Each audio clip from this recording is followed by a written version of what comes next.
Hello, greetings, welcome. Hopefully, we are live, and this is Dragons Down on Wednesday, so it's our board game night.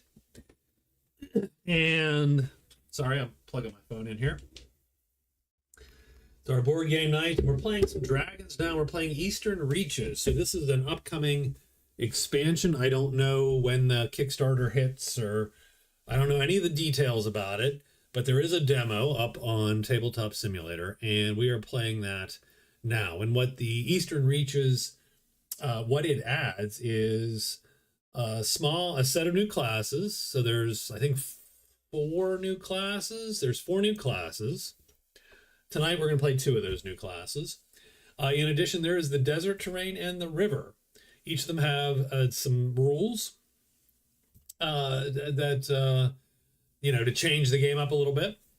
And you can see our map here. We put the desert all up in the north. So we literally sort of put the desert all together just as a lark to see, right? Because the desert region, as it were. And then we have the mountains and the plains otherwise scattered down here in the south. And the river sort of cutting through the middle there. Hey, what's up, Nutmeg? Holy moly, the map is huge. It is a big map. It is strangely smaller than we usually play. I usually play 5 terrains, and I'm only playing 4 this time. It did stretch out north to south, I will say that. Hey, Asaru, how are you? Good to see you. So we're playing Dragons Down tonight. We're playing the Pit Fighter. And the Pit Fighter, so we'll look at each character here. We played a gnome Pit Fighter, just as a lark. I like gnomes. As a rule, not in random, like not in D&D or in like specifically or whatever, but I do like them in Dragons Down because they have both an attack and defense slot and a brown cube, and I feel that a lot of characters lack attack and defense slots and brown cubes, and the gnome covers all of that. They have a sort of vaguely shitty power, which is to get a free item. In this case, he got an iron helm as opposed to his leather helm. Done. The Pit Fighter has 2 attacks. He can wield 2 weapons, and each weapon can target the same creature or different creatures. Here's the problem. I found this as soon as I started, as soon as I grabbed the weapons and put them on his sheet, I'm like, oh, he's lacking red cubes. And I think most characters playing the Pit Fighter are going to be lacking red cubes. So I do think that's going to be a weakness of the Pit Fighter. I think that takes away a little bit of the joy, as it were. Against 2 unarmored, weak creatures, he's awesome. Against an armored creature, it's going to be a little bit dicier, and so on. We'll see how it goes.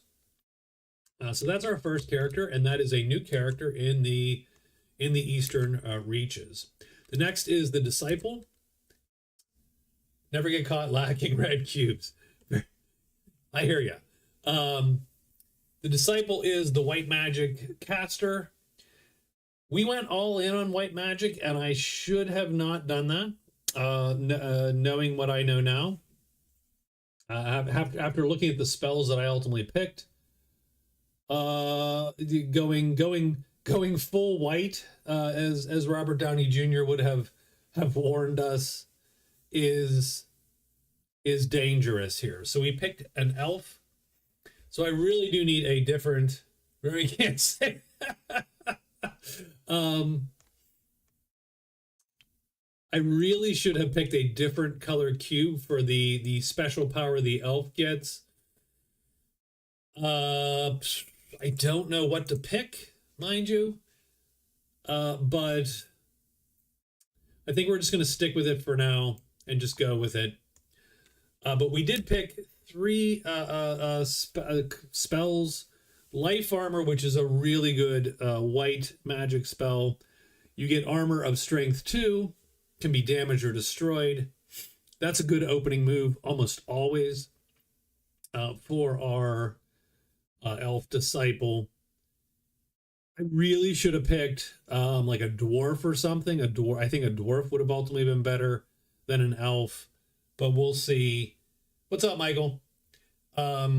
Oh, your head hurts. Well, I'm sorry to hear that. Actually, I grew up when I was in junior high. I had migraines right as I went through adolescence, and they were debilitating some days. But yeah, I'm take some aspirin and naproxen and sit down somewhere quiet. We took Life Armor. That's a great spell. Turn Undead is going to let us. Now, keep in mind, Turn Undead does not have to hit anything. It just has to fire off first.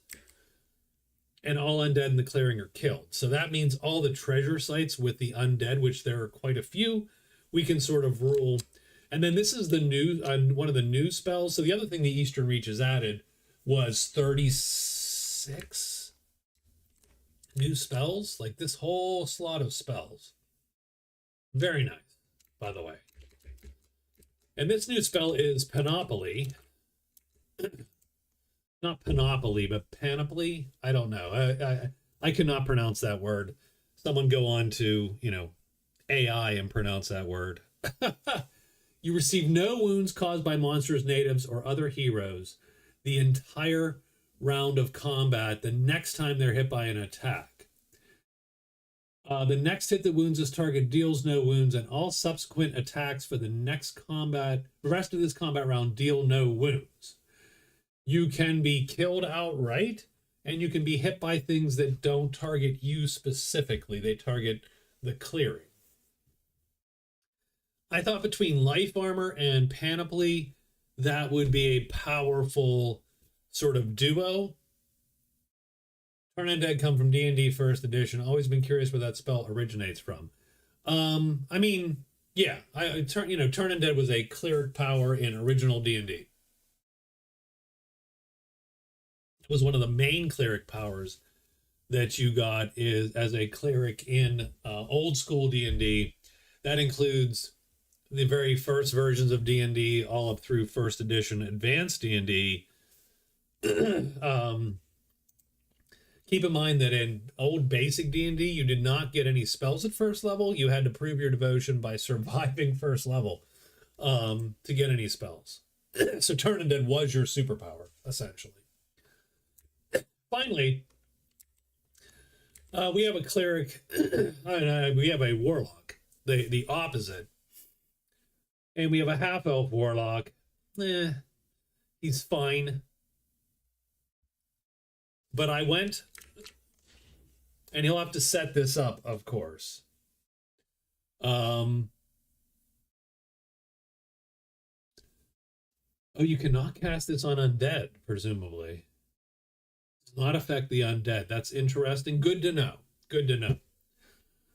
This is essentially Absorb Essence. You replace the U with the monster chip, done. It costs 3 black to cast. We only have 2. But if we enchant, if you recall, we get to place one on the tile. And that's what we're going to try to go for. We're going to try to go for Possess. And possess something. Doesn't need to hit. It just needs to be there. Possess something big and nasty. And then use that for our combat, essentially. Now, I really should have gone 3 black here. So I took a purple, and I don't think that's a good choice, to be quite honest with you. I don't think that's a great choice. So the Warlock's special ability is that if they kill something, they get to heal a cube back. The Disciple's special ability is if they find any white spells. So if you take possession of any treasures with white spells, you immediately learn them, which is pretty cool.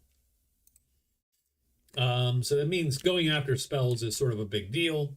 That's sort of what we're gonna do as the Disciple. So here's our map. The desert's up north. The mountains and the plains are sort of evenly distributed in the south. The river sort of cuts through the middle here. There you go. And that's the map. And I dealt the whole map out, and I put each of these guys in a different spot. I like having them spread out just because, they each get a little different adventure as we go. So that's where we're at. That's where we're starting. And yeah, that's it. I think we're ready for day one. So new turn, hit it up there, and it looks like the Warlock is first.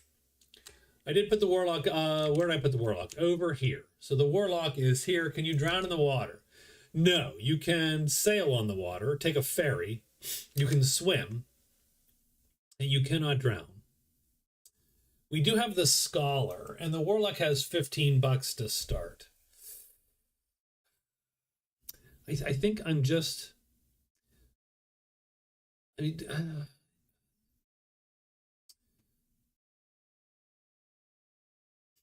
so if he goes here, it's 1. This would be 2, 3 to get there. So he can explore once, essentially. I think we want to do that. I don't know that there's any reason to trade necessarily right off the bat. We should at some point try to figure out what's what, and we could get some missions. And because of the way the map is set up, and because of the the fact that it's an open map and we can see the whole thing, missions are actually more valuable. I feel that missions tend to decrease in value as the map gets bigger, so the more terrain packs you use. And if you do explore mode, which is you don't reveal the map, I feel they greatly lose value because it's hard to then get them done, right? So I will come back and check, but for right now, we're going to go 1, 2, 3. That lets us pick the mountain chit, and we get a site, and there you go, right there. That was awesome, and it's the Horde right in 6. So that's amazing and very cool. But I think we're going to sneak first because we are absolutely... Oops, I didn't get... okay, hold on. See? Oh, darn. 1, 2. I didn't put pink. I knew I forgot something. We didn't get flesh-colored cubes. Not quite flesh-colored cubes. Those are sort of pink slime cubes. Those are like meat packing cubes, I think. So we are sneaking, which means it's easier to hide. And the rest of our things were moves. I don't actually put these in the right place. There's no reason to put them like here necessarily, as long as I know they're used. So the Warlock is done. It's now time for the Disciple. The Disciple went into the desert, right? 40 days and 40 nights in the desert. Get behind me, Satan, that kind of thing. The Foreigner's here in the Medina. And we are going to trade. And I'll tell you why we're going to trade. We're going to trade because we could get super lucky and find white spells, right? I mean, that's... So that is where we're at. Where is our dear Foreigner? Down here? He's right down here. 4 treasures, 4 items, 2 missions. We are going to flip these and spread them out. So his 2 missions are kill sea serpents, kill a hero or native leader. Okay? Battle axe, leather helm, battle axe, leathers. The Tome of Nature doesn't suck. I tell you what I should do, by the way. I really, really should draw these, get these down. Because that way I can see what we're trying to accomplish with each of the factions here. So I'm going to sort of just quickly close my eyes, and I'm going to sort of randomly flip them. There we go, done. So the Aurorans, the desert folk, are here, and they want any treasure with scorpion in the name. That's sort of a cool one. The Mariners are at the port. They want me to kill 40 gold after finding the Abyss, Tarn, or the Wreck. Done. The Villagers are right there, and they want 20 gold and remove the treasures from the game. All the treasures from the wrecked wagon. Get Vampire Hunt in Whiterun. That's funny, actually. And then the Knights at the Keep 40 gold after killing 2 monsters with a value higher than 10. Okay. Strangely enough, that's hard because there's not a lot of monsters higher than 10. They're mostly guardians or the bosses, right? Of the orcs and stuff. So we are going to go and we're going to look at the foreigners stuff here. The Panacea of Persuasion gives us a 1-use bonus to all of our charisma stats. Symbol of Stealth is really good. I think it's an extra sneak action. And the Tome of Nature is really good.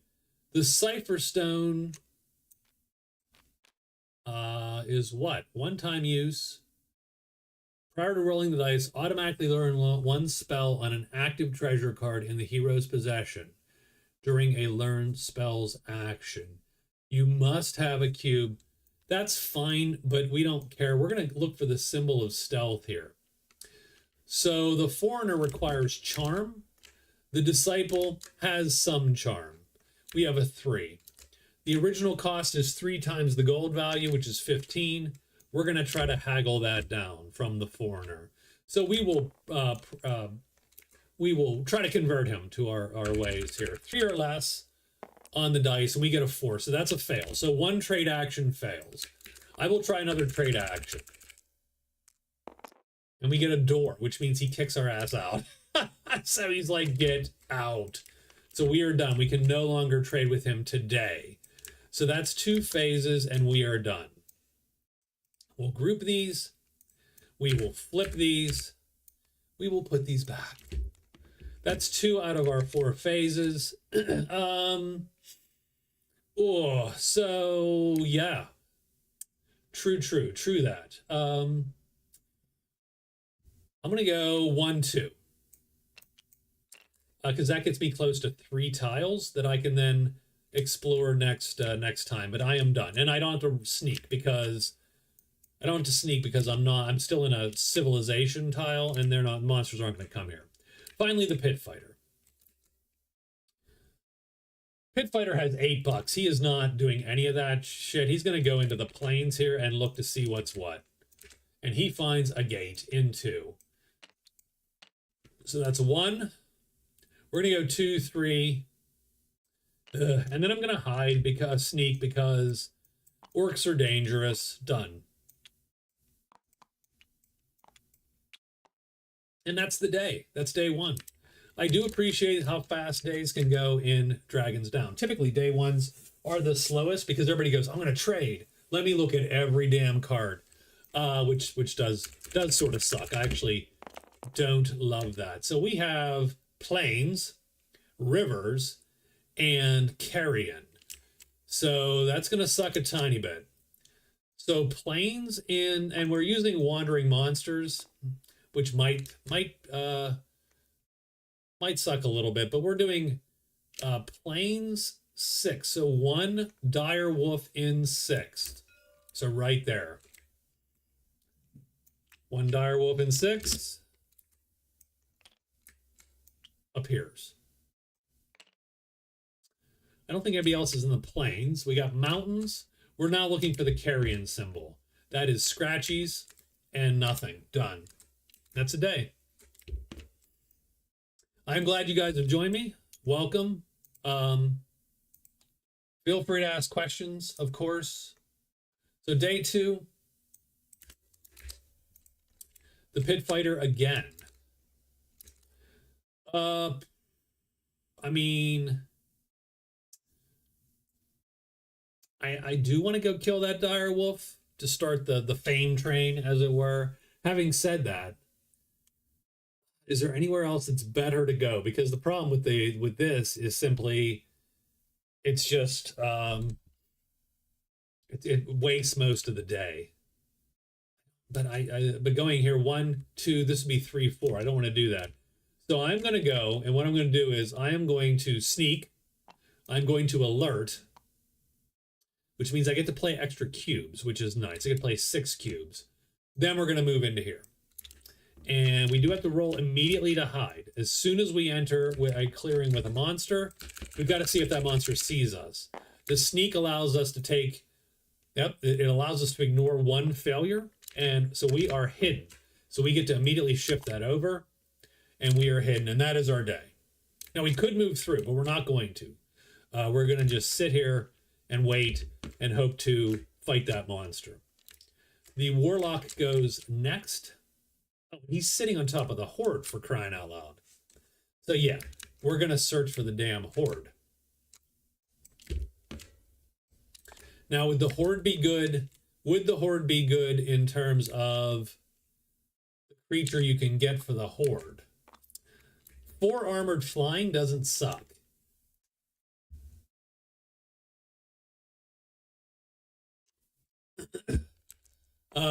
And big damage on that side is pretty good.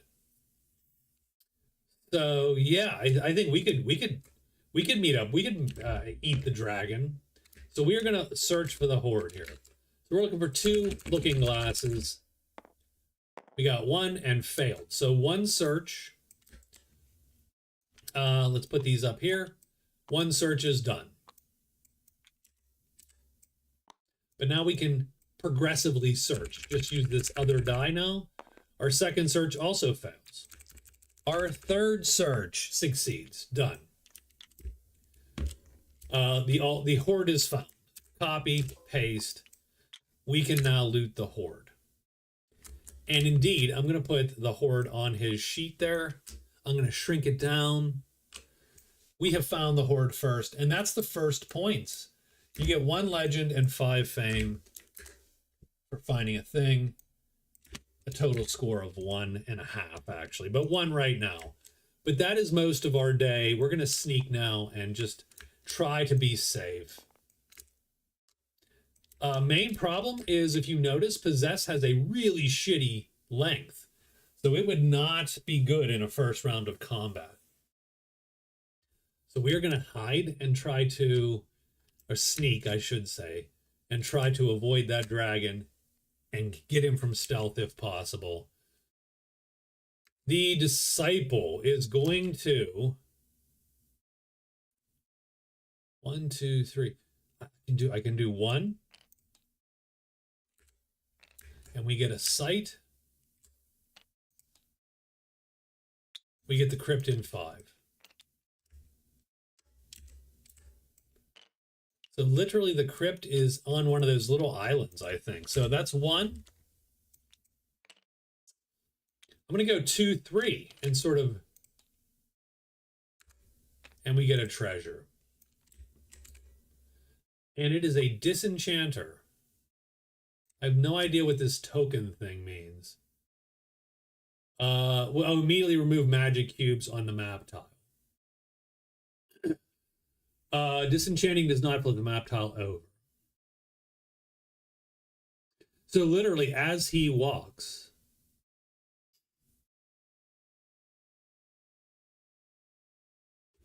so anywhere he goes, he disenchants. I don't know what that token button does. I'm a little concerned. That's okay. I don't love that. But it's not even a good treasure. It's not like a magical treasure or any, like a epic or anything. So we go 1, 2, 3.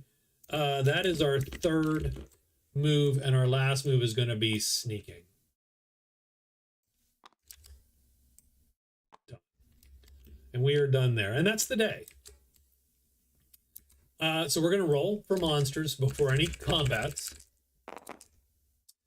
And we get mountains and treasure sites. So some stuff is going to show right the hell up. So juvie dragons in 1. Juvie. These dragons have been in juvie. Juvenile dragons show up in 1. That is true, but the big old dragon shows up. The great Drake shows up right on top of us for the Warlock. We'll get to that in 1 minute. Does anyone else get a monster? Plains does not get a monster, and he does not get a monster. Done. So we're complete with monsters. We are done. It is now combat time. Our pit fighter goes first. done. So let's take a look here at the pit fighter. We are hidden. Keep that in mind. Remember that. So the wolf does not see us. We cannot ambush a wolf. We're not an assassin. So we do have to decide whether we're going to charge this bad boy or not. And I think we are. We have alerted, so we can play 6 whole cubes. Normally you can only play 5. We can play 6. I think that's good. We do have to be a little bit wary though. We can't go too nuts. Can't go too nuts. So what I'm going to do is we're going to play like this. We're going to play 1 and 1 like that. 1, 2, 3, and 1. It barely matters at that point. So we are gonna be hit by this thing on either side. But if it flips, we kill it. If it doesn't flip, we get 2 chances to hit it. I like that. I think we can do that. Theoretically, we'd put our 2 attack tokens on this guy, but it's assumed, right? The leftmost guy is always our target. We're gonna need these dice, and we're gonna need one of these dice. Let's see if this bad boy flips. If he flips, we win this combat immediately. That's a 1/3 chance. He does flip. So here's what happens. Our attack is longer. It goes first. We're playing with the weapon length rules. Both of our attacks hit. This first attack does 1 sharp damage. 1 sharp means 2 points. 2 points equals his health, killing the wolf. He's not armored. So that's an easy fight for the pit fighter, and he gets 8 fame. Now, fame only converts at a ratio of 10 to 1, so we do not yet have any total victory points. We do keep the token, though. It counts for stuff later, for any cool, like, if we get a kill dire wolf quest or something, we can use that to count. We're now looking at the Warlock's fight, and now what we want to do, we're looking at this and we're looking, do I want to take this thing over or not? So, I mean, 4 armored is really good. 4 armored is really good. There's not a lot of things that are going to kill you with 4 health and an armor symbol. Not a lot of things are going to kill you at all. And 2/3 is about as good as we are. Like, this is as good as we can play. And we don't have the brown cubes to actually pull that off. So it is and we do 4 sharp damage. Now, only 2 and 1, that's a little bit dicier. You might find yourself in trouble if you go against like 4 orcs or something, right? Or 5 orcs. I think we absorb this bad boy, right? I think we absorb the Great Drake. I don't know what else we would save our absorb for. We can't do undead. You can't do undead. Undead, no bueno.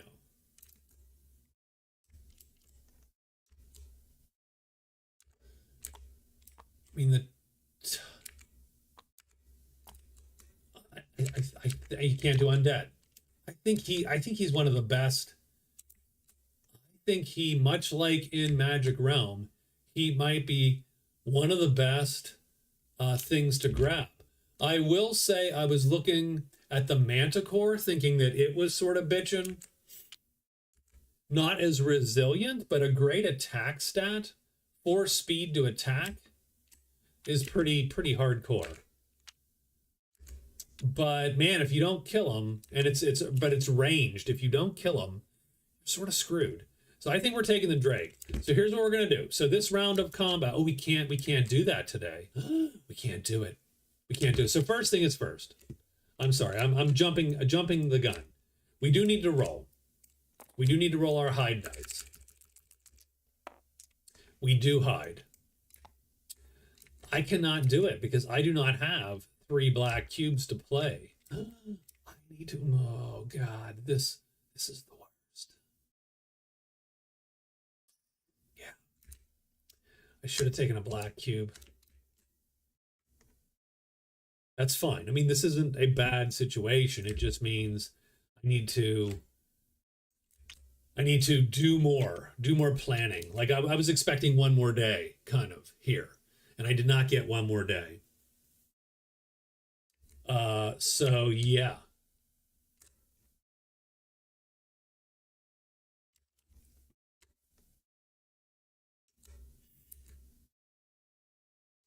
So this could, okay, so I'm hiding, done, and we are done for the day. And I want that dragon. Like that is my goal. My goal right now is dragon. And on day like 3 to get the dragon or something, that would be pretty hardcore. So new turn, the warlock is first. Okay. So if we hide or if we sneak, then we have a 1 in 9 chance of failing. So an 89% chance of success, a 11% chance of failure. I would definitely take those odds. They're going to suck when I fail because I can't run at that point and I don't know what I'm going to do. The safe move is to get out of dodge.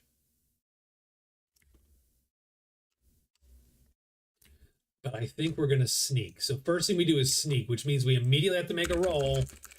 And we need a blank die. And we do get 2 blank dice, so we are hidden. We're going to enchant with 3 cubes. Done, done, done. I get to take a black cube now and put it here. And I usually make these ones slightly bigger so I can remember. And now we flip that bad boy. And we get some secret passages and stuff. But we have black magic now, and this black magic cube is going to directly conform to one of these first 2 cubes here, which is nice because we do still have the wound, but we will be able to get that thing. I think we'll be okay. So we are now hidden. We're done. And now it's the pit fighter's turn. The pit fighter is going to go 1 to here. And he gets a sight. That's excellent. I mean, he's going to go 2, 3. And he gets just the reward dice, which is weird. I never know what that's supposed to mean. He gets 5 fang, which gives him 13 fang. And that is a total of 1 point. And so he has tied up the game. But that's it. That's all he gets. He is done with that. So that was his 3rd, and now he's going to sneak, and he is done. And he did not alert this time, so no extra cubes. Alerting is super useful. I do appreciate that. I appreciate how Dragons Down did sneaking, hiding, alerting. I think they're pretty good, and actually, you know, there are so many clever decisions, I think, regarding combat and I do find the combats to be very, very enjoyable. And dare say it, I'm going to say superior to Magic Realms as far as the enjoyment factor goes. I think fighting in Dragons Down is more entertaining typically than Magic Realm. And Magic Realm, 9 times out of 10, I should say. The Disciple is last. So we've gotten our thing from here. We see the crypt there. Crypt is good for us because we have the turn undead.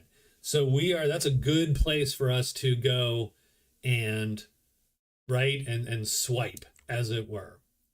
But we are going to go 1, 2.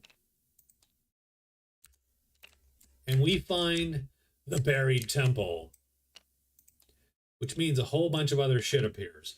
First off, the buried temple gives us points. It's just literally luck. You found the thing. Here's your points, sir. And now we get the Abyss in clearing 4. We get a rando sight. It is the Tarn, whatever that means. The Tarn. What is a Tarn? Someone look that shit up.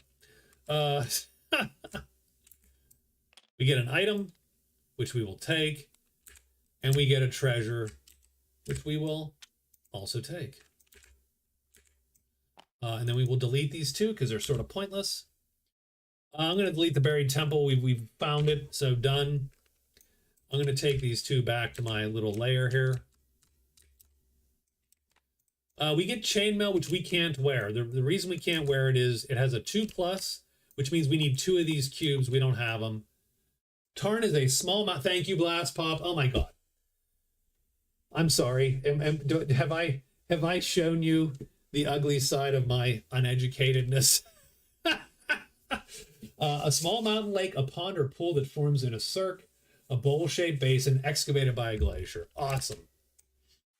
I'm gonna now use that in my my GMing. I'm gonna go, you come upon a tarn, and my players are gonna go, frick have you been reading?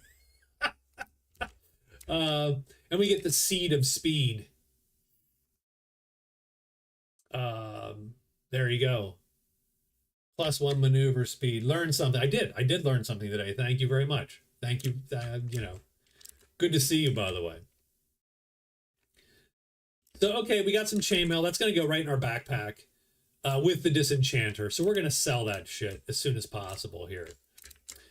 That was 1-2, right? We were here and we went 1-2. I'm going to go 3.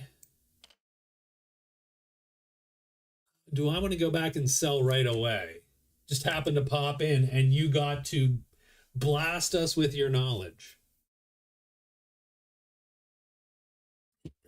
Thank you. That's awesome, actually.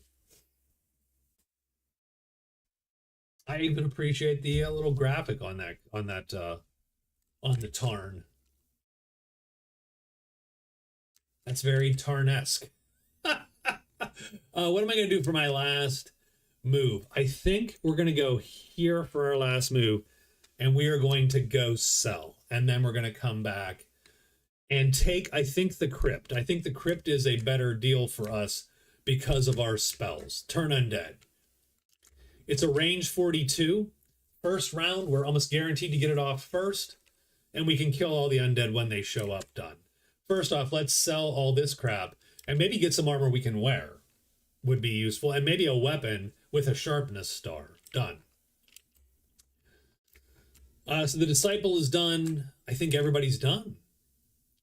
I think all that is left is the monster roll here on day 3. And we're going to get... So first off, monsters return. If they do not return, they come to us. So the juvenile dragon's going to jump on us too. And we do get, if you're in a spot with a treasure site, we're not. Treasure site, we're not. Nope, just our boy here, just our warlock. And that's it. And now it's combat time.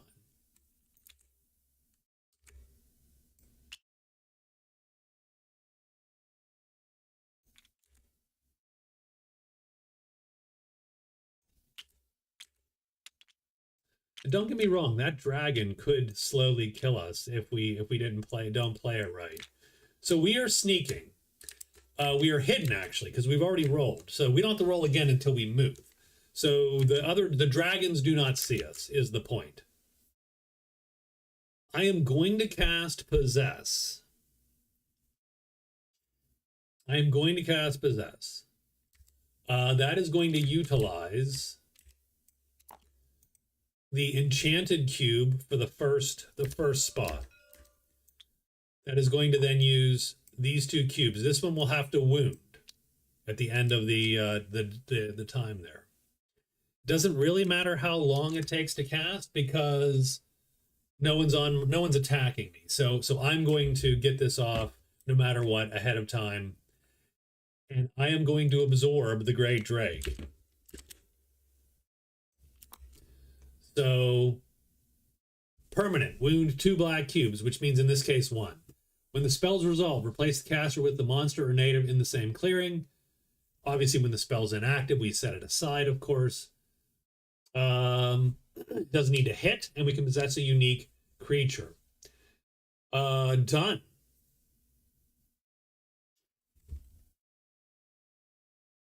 You can do natives too. That's actually pretty clever. Okay. And now though we are, I mean, I don't believe we remain hidden. I believe we are fighting this dragon now. So it's us versus that dragon. So I think technically we still have to roll to see if they flipped or whatever. So we're going to roll to see if that guy flipped this round, this last round. And he did not. Okay, so what are we going to hit him with?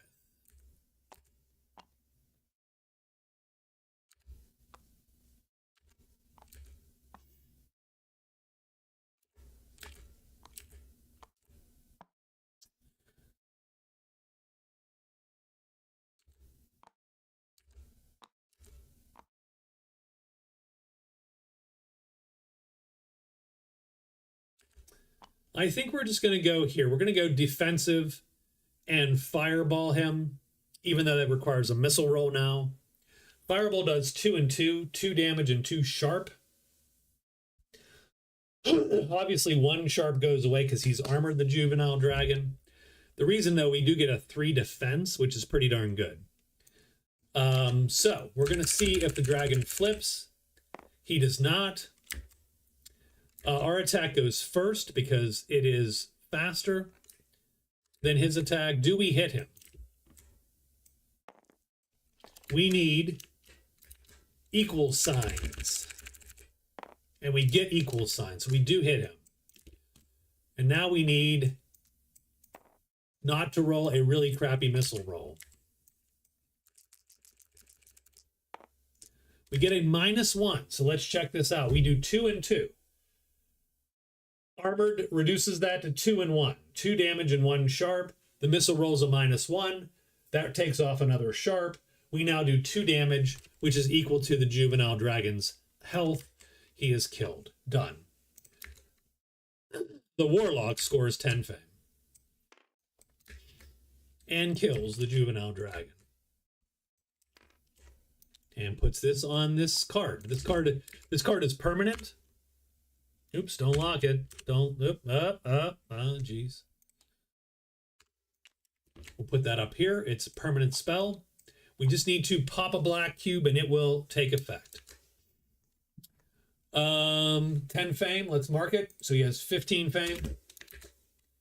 And that is 2 total points. So we are ahead again by a single point. Done. That, and by the way, that was literally the goal. Like his goal was to absorb a monster. Done. And he's done that on day 3. That is a pretty good and pretty lucky start for him. I don't think we have another fight. I think we're done. Oops, excuse me. So we end the turn, put these back in. It is day 4. Warlock is first.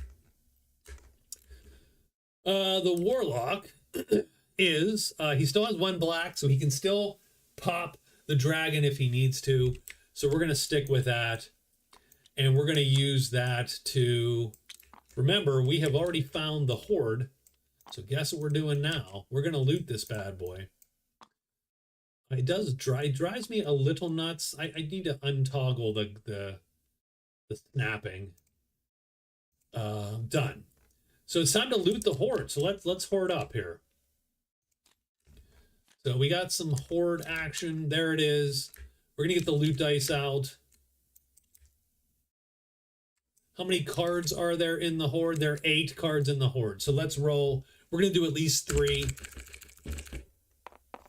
We get the 5th card. The Gloves of Aggression. Counts as a brown speed cube in an attack speed box. Does not add a speed box. It just adds 1 cube in an existing speed box. So in other words, we don't have to play, like we can just literally take a cube and put it here forever. This box is filled by this card forever. Doesn't necessarily make us faster. It makes it easier to be as fast as we can be. if that makes any sense. Sounds like an army ad. That's one loot. Hey, what's up, Amanda? How are you? We get the fourth card. The Deep Treasure, the Staff of the Sharp Sands. That's lame. This is a lame card, by the way. The Staff of the Sharp Sands is a shitty staff. It is +1 sharpness if you're in the desert. It is not a good treasure really at all, but that's the second cube. I'm good. I'm doing okay. I'm doing okay. My wife and I went out for dinner, so that was sort of nice. Just burgers. It's not like we were fancy or nothing. We just went out, a couple beers, right? A nice dinner. So that was nice. We're trying to do that a little more often, maybe once a week, once every 2 weeks.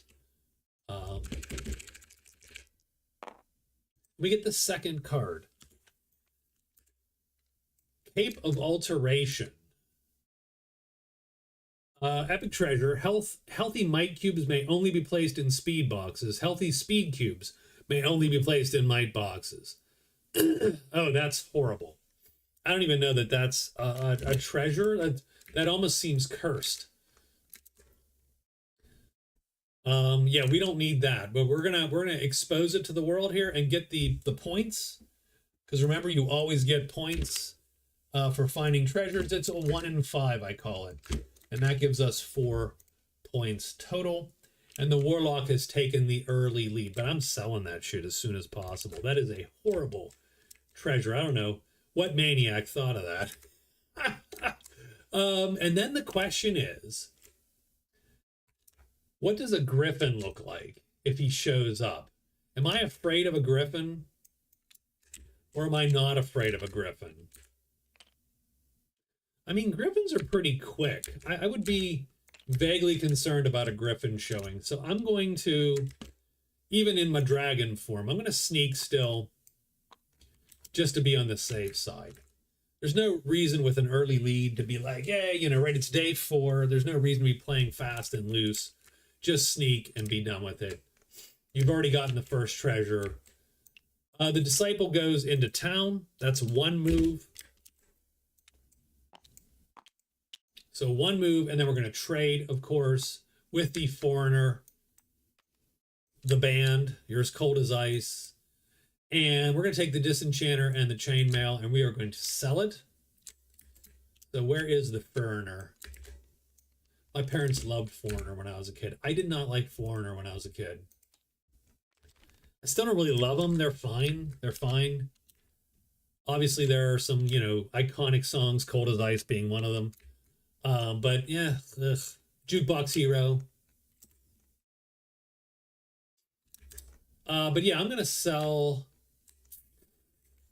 So let me look. I look at all his shit. I do not want a battle axe. I cannot wield a battle axe. I can't wield any weapon that he has. So I am just going to sell these, $23. So let's add to our gold. Let's make it 38 gold bucks there. Done. And we are going to buy Foreigners on their 3rd lead singer now. I did not know that, Blast Pop. I did not know. $15 for the Symbol of Stealth. I'm going to roll, and you can do that. You can still roll on, you can buy and sell in one fell swoop in one trade action.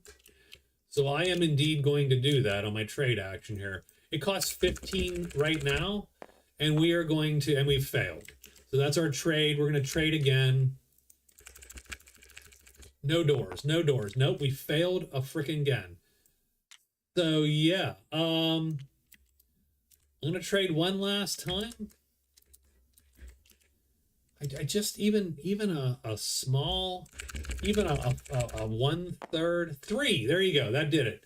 We're now down to $10. I'm gonna buy it for 10. I'm just gonna buy it for 10. So we have it down to $28, and we have the Symbol of Stealth, which gives us an extra stealth phase, which is actually pretty damn believe that is a huge extra cube.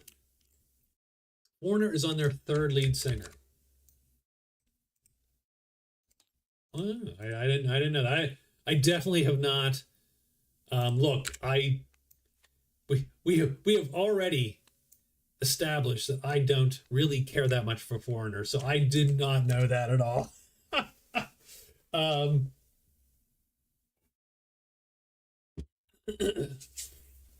I do love that some of these bands are just right. They won't go away, right? They are just continuing on. Queen, through the death of, a singular talent like Freddie Mercury, managed to find Adam Lambert, who I've never heard Adam Lambert in Queen actually, but I hear he does an amazing job.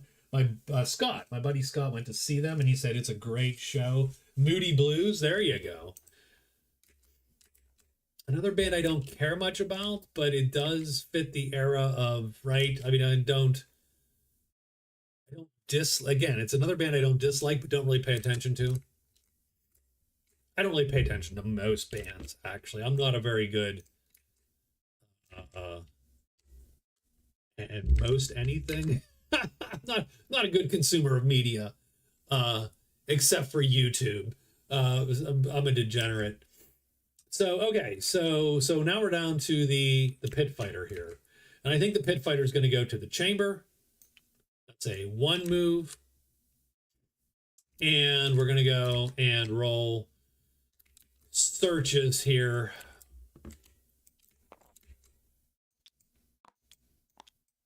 So 1 move, 1 search. But I do love the fact that there's all these old bands are just so, resilient, or in need of money. I don't know which. I do think there's something about probably performing at that level which makes it hard to quit. We're going to do another search, right? The adulation, the adrenaline sort of rush. Nope, that's a fail. If something appears in the chamber, what's it going to be? The danger would be something small appearing and trapping you there, along with, say, the Titan showing up. So I'm going to sneak and just be safe. Usually the first couple weeks, I usually play it pretty safe. Let's get our monster rolls now and see what's what. We do get a plains, we do get a desert, and we do get a treasure site. Holy crap, a lot of monsters. So nothing up here, the Warlock is safe. Nothing here because this is a civ site, but everything here. 2 dire wolves show up, and in clearing 1, which is where this guy is, and the Titan. So 2 dire wolves and a Titan appear. It is the shittier Christmas song. 2 dire wolves and a Titan. No. Done. That's not okay. That's not okay. Okay. Obviously, we can kill a dire wolf. And we can probably kill 2 dire wolves, frankly. Absolutely. The Titan is a little bit problematic. At best, he teleports us, and at worst, he smashes us into tiny bits. Now, we can take a hit because of our armor. But man, excuse me, sir.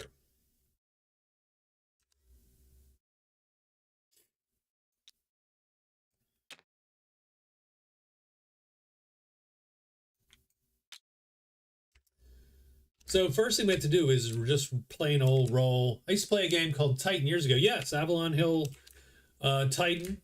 I remember Titan.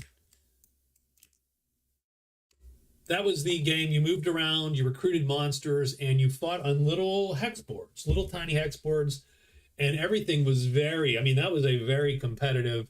Those games took forever. Titan was a monster game. God awful length of game. All right. Are we hidden or not? Is this fight forced on us? It is not forced on us. We are hidden. So now we have to make that decision. The problem we're going to have is this guy has 4 health. So it's going to take us 1 hit to knock him down to 3, 2 hits to knock him down to 2, and then the 3rd hit will kill him because we do 1 sharp with the hand axes. So even if we kill the wolves, you still have to survive 3 rounds with this guy. I don't know that is, and he's going to either teleport you away before that happens, or he's going to have smashed you 2 or 3 times and put you in a bad way. The only thing which sucks is just I have to go find another site or whatever, right? I think I might just leave this place. I don't think I want to take this fight. I don't think so.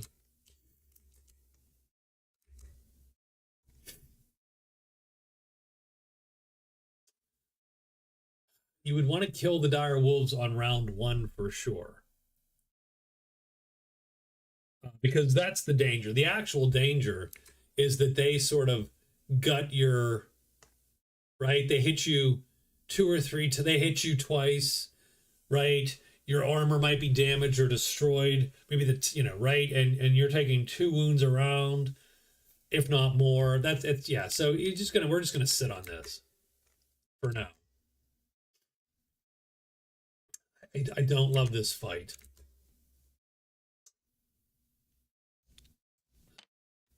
The luckiest thing would be to go all out attack. Both dire wolves flip, but that's a tiny chance.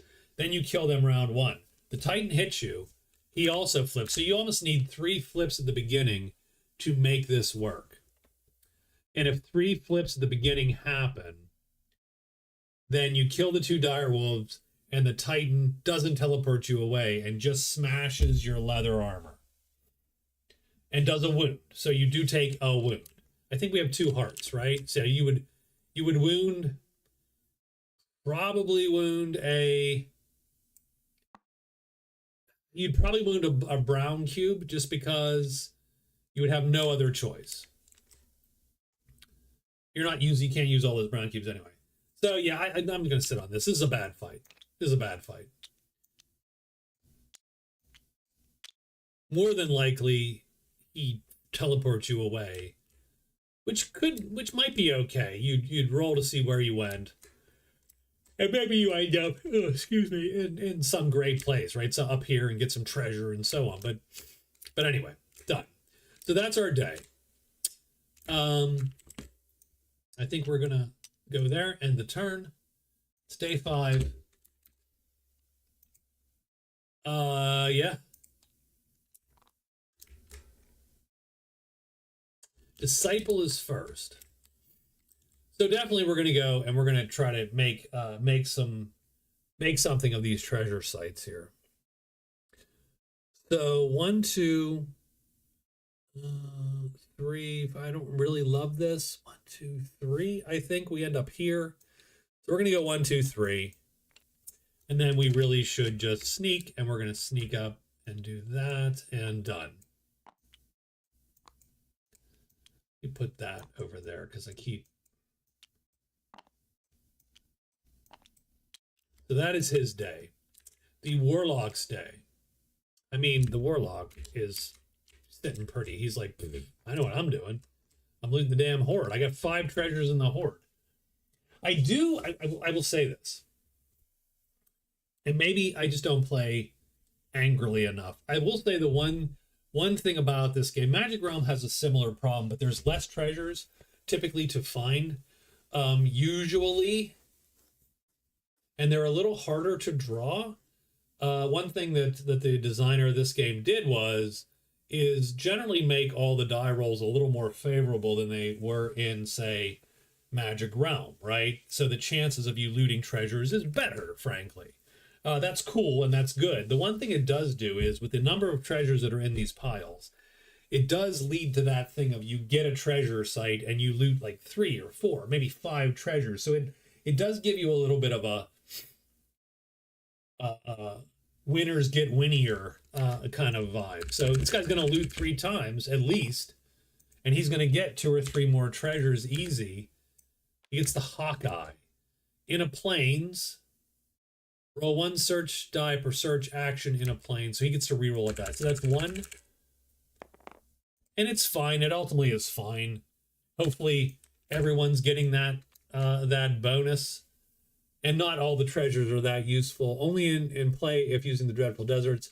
+1 maneuver speed for combat in a desert clearing. So that's nice. This is the 3rd loot. It's the 5th, and he fails that one. So, yeah.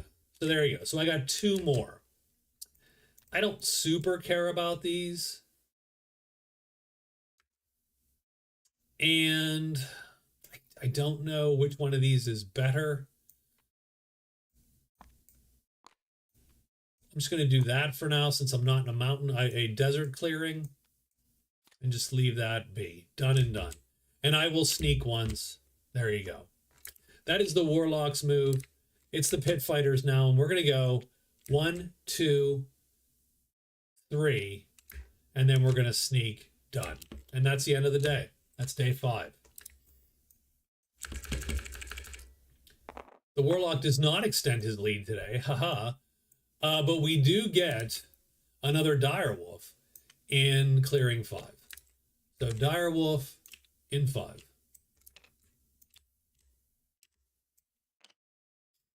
And we have to look for, they say roar is the die. It looks like, just looks like rib cage to me. That's why I call it rib cage. I get a rib cage. And we are done. And it's day 6 now. I do appreciate all of you folks that have joined. I do. I love the fact that people will stick around and watch some of these board games. Magic Realm, of course, and Dragons Down. Again, I appreciate it. These really are 2 of my favorite games. I do need to get a couple other games. I think on the channel that might be fun. I was thinking Robinson Crusoe might be fun, although I'm going to die because I'm terrible at that game. A little bit more Fallen Earth, maybe. We're going to go 1, 2 up into the mountains here as the Pit Fighter. And it's a gate. That sucks a little bit. That does suck. And the reason that sucks is just because I can move back down, which doesn't help me much.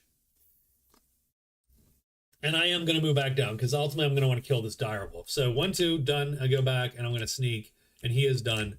The Disciple is going to go 1. And I think I'm allowed to go. So that's 1 move. This is my 2nd move, and that costs me 2 gold. I can use a ferry to get me there, and that costs me 2 gold. So that is my 2nd move.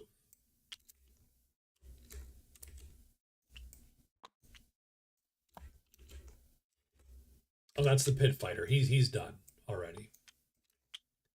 The Disciple has used 2 moves. I'm going to search once for my 3rd action here. We're going to roll it. No, we rolled nothing. Nothing. And since I rolled nothing, I'm going to sneak. If I rolled 1, I would maybe not sneak. I'm just going to sneak. Hey, what's up, Dustin? How are you? I'm going to set the crypt up. They spraying me down, giving me that sexy sheen of sweat. So the Disciple is done. And finally, the Warlock.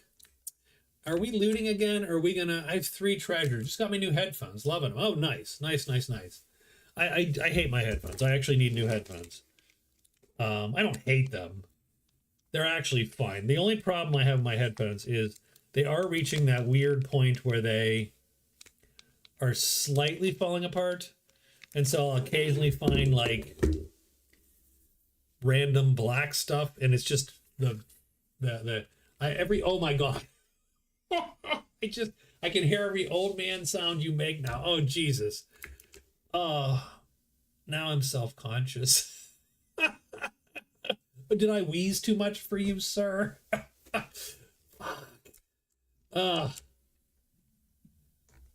See, now I feel I just feel I mean I need to I'm now acutely aware of the saliva in my mouth and my rumbling of my intestinal tract. Oh my god. This is the worst. We are gonna loot, by the way. We're gonna loot at least 3 more times, and we'll try. You don't actually do that. Are you sure? Oh god. I need like one of those dentist things. The hooks that immediately dries your mouth out. And they occasionally get your tongue with it by accident. Starfield and Scotch. Oh my god. That's 1 loot, and that's a fail. This is my 2nd loot, and that's a success. We get the 2nd card. And it's a deep, and it's the Elven Vest. Ooh. Elven Vest is sort of nice. Starfield and Scotch Fridays. I am thinking,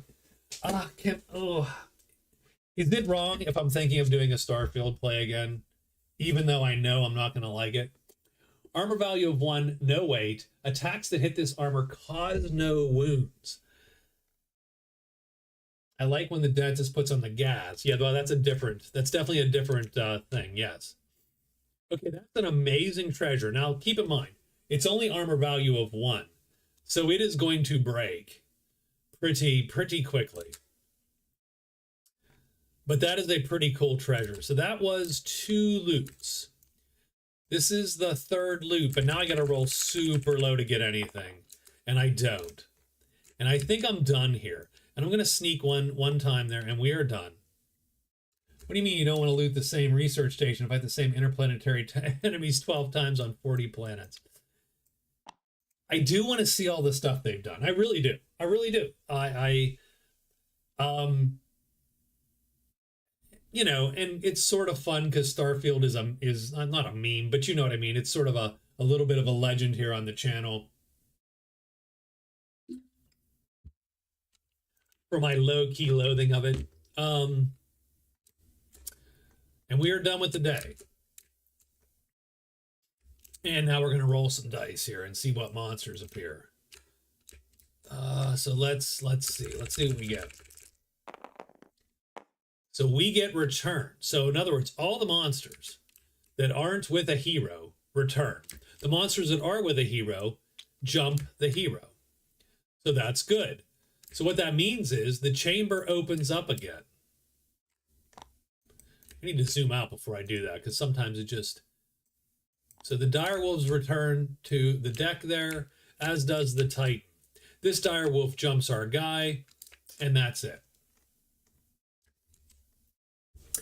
Yeah, I mean, I'm thinking at some point maybe we can the Woods Girl run. I mean, you know, she's fine. It's sort of fun. I do love how she's doing. But maybe we stop it. Maybe we go, oh, we'll do a Starfield run. We'll do like 10 weeks of Starfield. Colossal Bioscience reviving the direwolves. I don't know. I don't know that I super care. I will say this. I do think it is. So here's the thing. I do think it is important to know how and that we can do such a thing, because I do think we are facing a future crisis as the biodiversity on the planet craters, right? We are reducing biodiversity. We're going to be fed on like 10 species here in the future. And that is a recipe for disaster because it's so easy to have, one thing. Oh, the Tasmanian devils with their face tumors and the thing killing bananas. And right. So if you're being fed by such a small small group of species, you're in trouble. So I do think it's interesting and a good science to go, hey, can we take species which used to exist and remake them and put them back on the planet? Sure. I think that's a good thing to know how to do. Should we be doing it? I'm not sure. Right. We won't be eating animals in the future. We'll be eating labs, but that's a good point too. So we do have to roll our hide dice and see what the dire wolf, and we are hidden. So we don't have to fight this guy if we don't want to. We're going to fight him though. So the pit fighter is going to take his 2 hand axes out, and he is going to attack. He is not alerted, so he can only play 5 cubes. So he is going to take a hit from the dire wolf if he does not kill it. So let's do we're going to attack 3 and 0. And we're going to see if the dire wolf flips, and we're going to see if we hit the dire wolf. Let's do that now. Well, and good. That's good.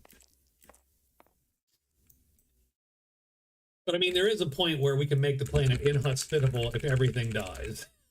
Right? He does not flip. So our weapon is longer this round 1. But we have to hit. We have to roll equals signs. And we get 2 shots at this. First shot. Miss. Second shot. Hit. And we're going to do the 2 damage and kill the dire wolf. Done. So we're doing I'm spinning axes, I feel that's what we're doing. Pit fighter gets 8 more points of fame. He now has 21, and that gives him 2 points and moves him into 2nd place. And he has killed 2 dire wolves.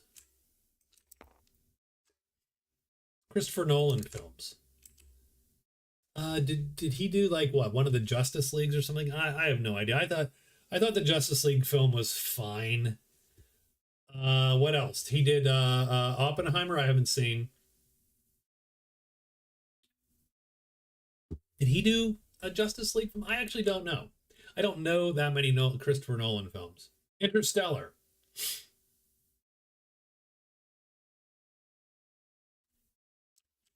I haven't seen Interstellar. The only thing I've seen is that the one with the one water planet with the one wave that comes at them and the goofy looking robot? I've not seen Interstellar. I do not watch a lot of movies. 2 hours to me is a lot of time to commit to a movie. No, definitely not. Okay, that wasn't that.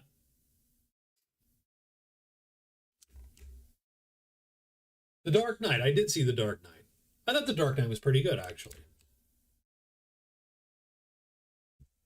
I enjoyed The Dark Knight.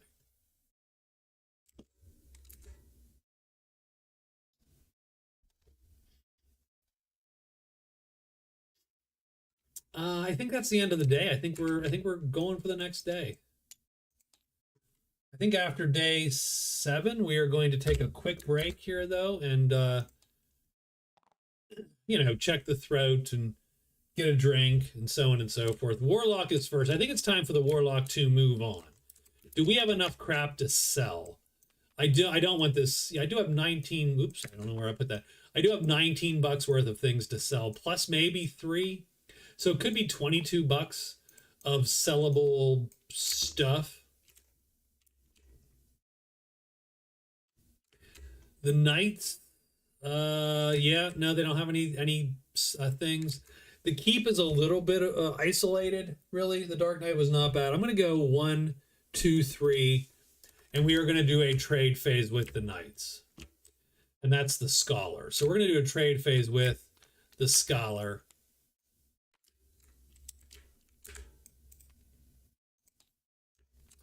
Medicine. Once taken, I'm going to take medicine. Sure. I might take Dragon Slayer simply because I have already with the Scholar. So we are already with the Scholar. We have to complete and get a new mission. So we're going to get a new mission here.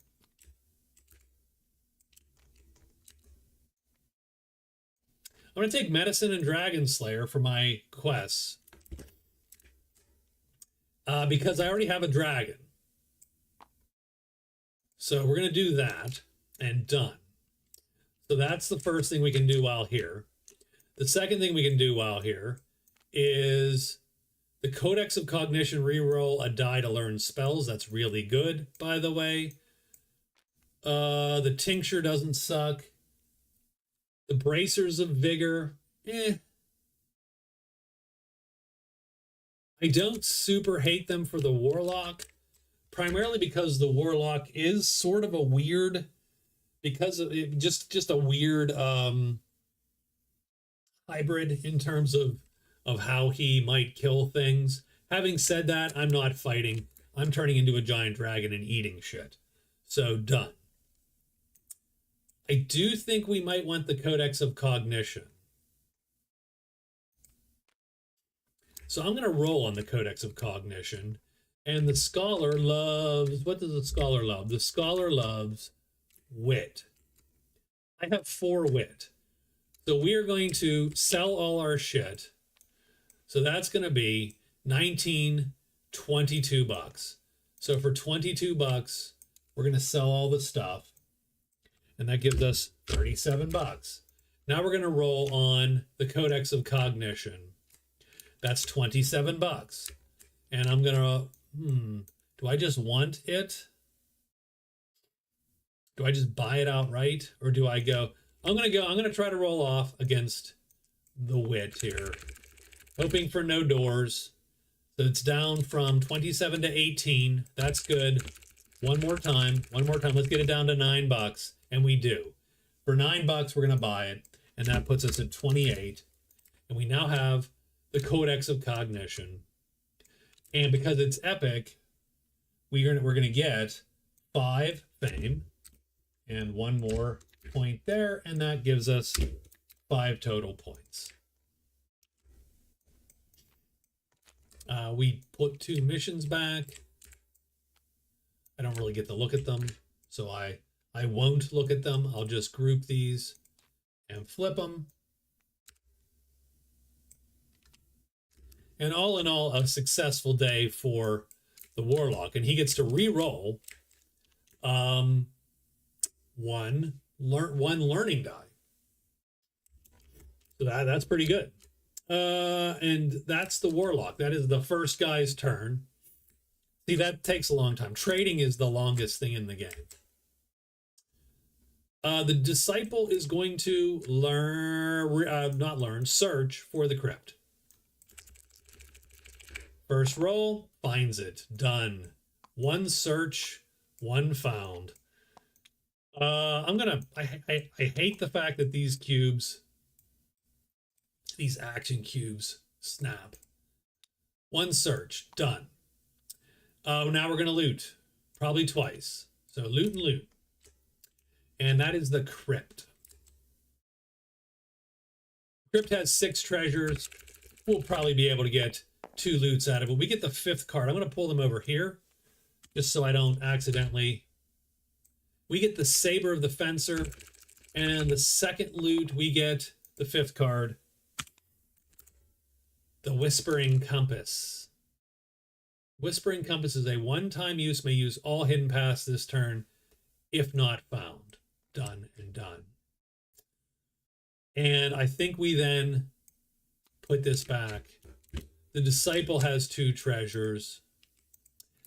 And frankly, the Staff of the Fencer is a better weapon for our guy, so we're going to equip it right now.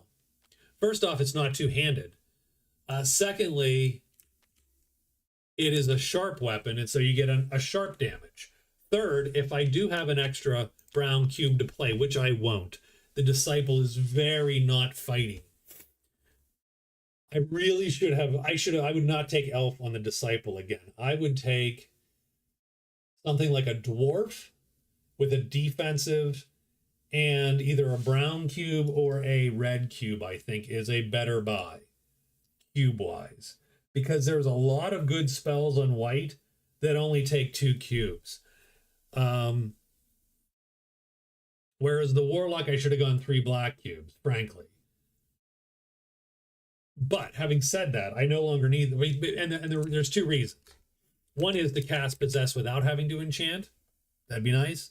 The second is I need to wound a black cube every time I fire possess again to turn into the dragon. And so having a bolus of black cubes to use would be ideal. Done. So the disciple is done there, and he will sneak his last turn.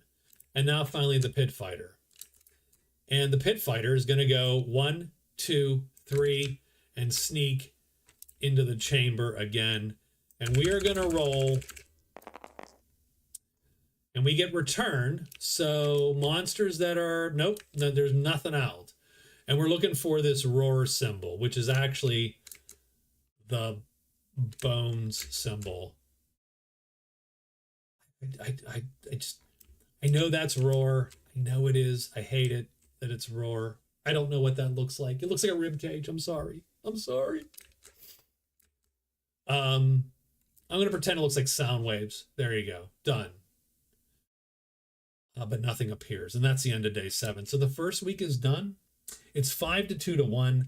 The disciple's not doing poorly though. I think he's done pretty well. Oh, and by the way, he gets an extra cube. So I'm going to loot one more time because he can use his stealth from here. That's great. One more loot in the crypt for our guy, and he gets the second card.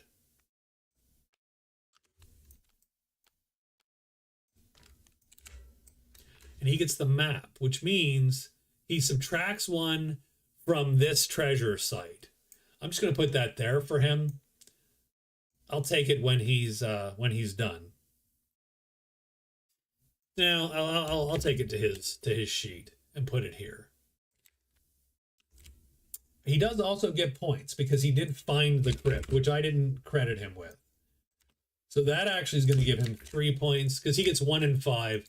Anytime you find a thing, you get 1 in 5, for those who aren't familiar with Dragon's Down. So he can loot the crypt and he get the points for it. Done. So he's actually in second place, not the pit fighter. And that is the end of the day. And now we are done. And we are, we rolled monsters, done, nothing appears. And now it is time to take a quick break. I would ask you to please stay put. That is a gigantic sign. But please stay put and hang out a little bit. Grab a drink yourself. I'm going to hit the restroom. Maybe grab a little drink. Maybe see if my cats need tending to. They always do, by the way. Spoiler, the cats always need something. Independent my ass. No. And I'll be back in like 2 or 3 minutes. So thank you. Stay put. I'll be back. Oh.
All right, we are back. Um, we are back. We did get a little bit of a drink here. I got Whistle Pig Piggyback single barrel rye whiskey, um, aged 6 years. So it's 111 proof. So pretty proofy. It is also very, very rye, right? I think it's 100% rye is the mash, but it's 100% rye. So it is very hot. It's a very spicy rye. 6 years is actually fairly aged for a rye, to be honest with you. It's not a young rye. A lot of ryes are like 4 years. So cheers, everybody. It's a very good. I enjoy this quite a bit, actually. Scott is appalled. It's too hot. It's too much, too astringent for him a little bit, I think. But I appreciate I love that heat, and I love that pepper sort of vibe, and the cinnamon vibe, almost like it's like the liquid equivalent of like a Red Hot, but with rye in it. I don't know how to explain it.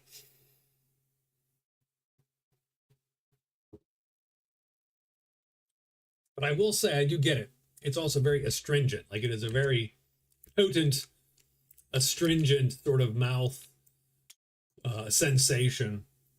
So we're on to day 8, and our score is 5-3-2. Not a bad score here for our guys the first week. So definitely the Warlock is on point, par for 20 points.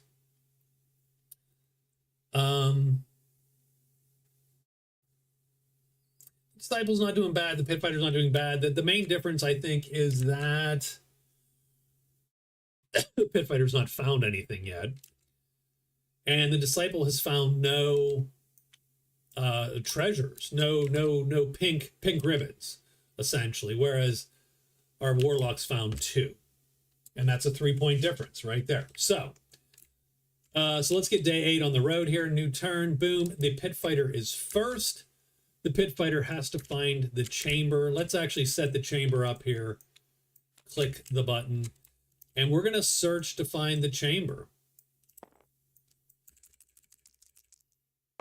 And we get nothing. So that's one move, or one phase, I suppose, action. 2 actions.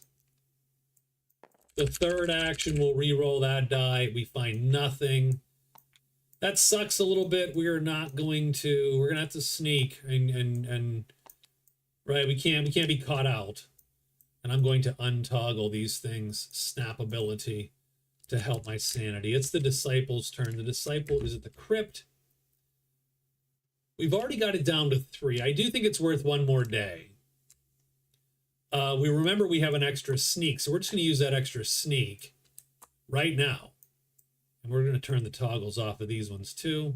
Oh, we did already. That one. Done. Okay. So, and then I don't know if we're going to loot 4 times, but we'll loot at least a couple times to try to get the last couple treasures out of the crypt. We get the 4th card. That's no good. We only have 3 cards left. So that's 1 fail, 2 fails, 3 fails. We do get the 3rd. That's good. I can't wield this, but it's very nice. Oh, we get to subtract 1. Oh, crap. Okay. That's fine. So we're gonna go 1, 2, 3. We've looted 3 times. We've hid once. We cannot wield the shield. It's too heavy for us. We're gonna go our 4th time, remembering to subtract 1 from each of these damn dice. And we get a 3. It's just 2, not enough. So we are done with our day. And then finally, the Warlock. So the Warlock now has 2 quests. They've got a new book. Very excited. We do have some, and we have 7 people. It's not a ton of people, but we do have a few folks here. I'm gonna give 5 of our memberships out, just because new month. I feel that's fun for whatever reason. Sort of pointless, but I do feel it's fun. We got Tugatoga, which I haven't seen in a while. And Norwolf. I've seen Norwolf and Tugatoga. I don't remember Matron Malice, although that's an amazing supervillain name. Jesus, I'm going to use that. Robert Stiles Click is not a great supervillain name, I'm sorry. And Personnel 5428 is the HR villain, I'm pretty sure. it's the HR villain. So congrats to the new members, but no one who's on chat, of course, because that never happens. So, okay, the Warlock is going to go.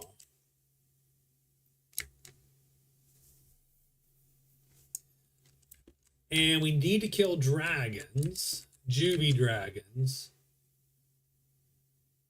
And we need to take this to the villagers. So village it is. So we're going to go 1, 2, 3. And actually, we're just going to go 1, 2. And then we're going to rest 2. And that's going to give us this chit back. Done. And keep in mind that by burning a black, we can then fly.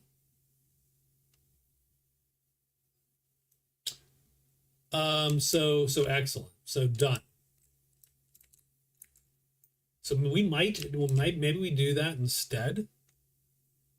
And just go 1, 2, 3 right across. Just bam, bam, bam to the village and land in the village with our.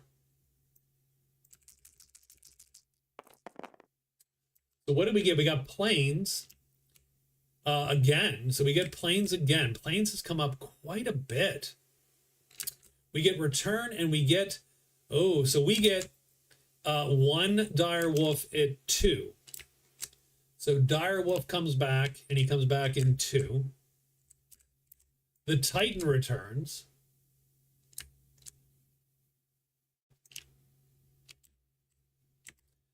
And whoever's in the crypt comes. Ooh, scary.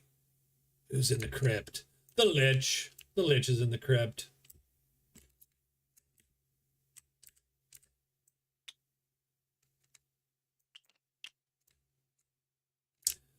So let's check out and see. And I don't think we're running into anything else. No. So I don't think, so now we need to hide for both of our guys. So first we'll do the disciple. Did he hide or not? He is hidden. So he can choose to do what he's going to do. Well, might as well figure it out right now, right? So I am going to cast Turn Undead. I think that's the winner right there. I'm going to take these 2 right there and cast Turn Undead. That is going to wound one of my white chips there. But it literally kills all undead in the clearing. You don't have to hit them even. It is just clearing wide. The disciple gets his 14 points. And that gives him 4. So his 24 fame turned into 2 legends. And he has 4 total legends. That's the score we're going for, is legends. Total legends, I should say. Let's see, is there anyone on chat? Blast Pop maybe, who's on with no. Otherwise, it is mostly members already, so we'll hold off for a little later. Hold off till later in the week or next week or whatever. We'll get that, get a few people on and then hit up another 5 memberships and try to get new folks on. I would love to get people in chat on. Michael will never get a membership from this, from the free membership. Just won't. He just won't. It's just not going to happen. Why? Because I don't know why. Because that's the luck of the draw. I wish it would do that first. The chat, the randomized to the chat first, but that could probably be manipulated in some weird way. So anyway, doesn't matter. So the disciple kills the Lich with Turn Undead. Done. It's a no-brainer. It's an easy kill. But the pit fighter with this is a rough one. This is a rough one.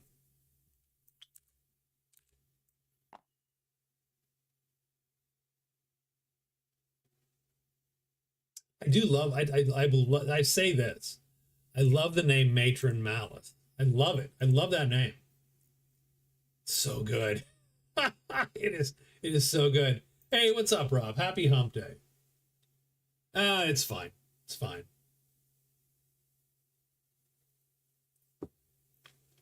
I was tardy, so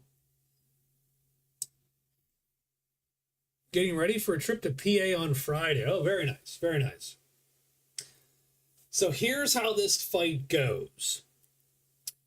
Let's say, for instance, he flips that over. At that point, he would go first. Let's say a 1/3 chance he flips. We would go first. I would hit him 2 times.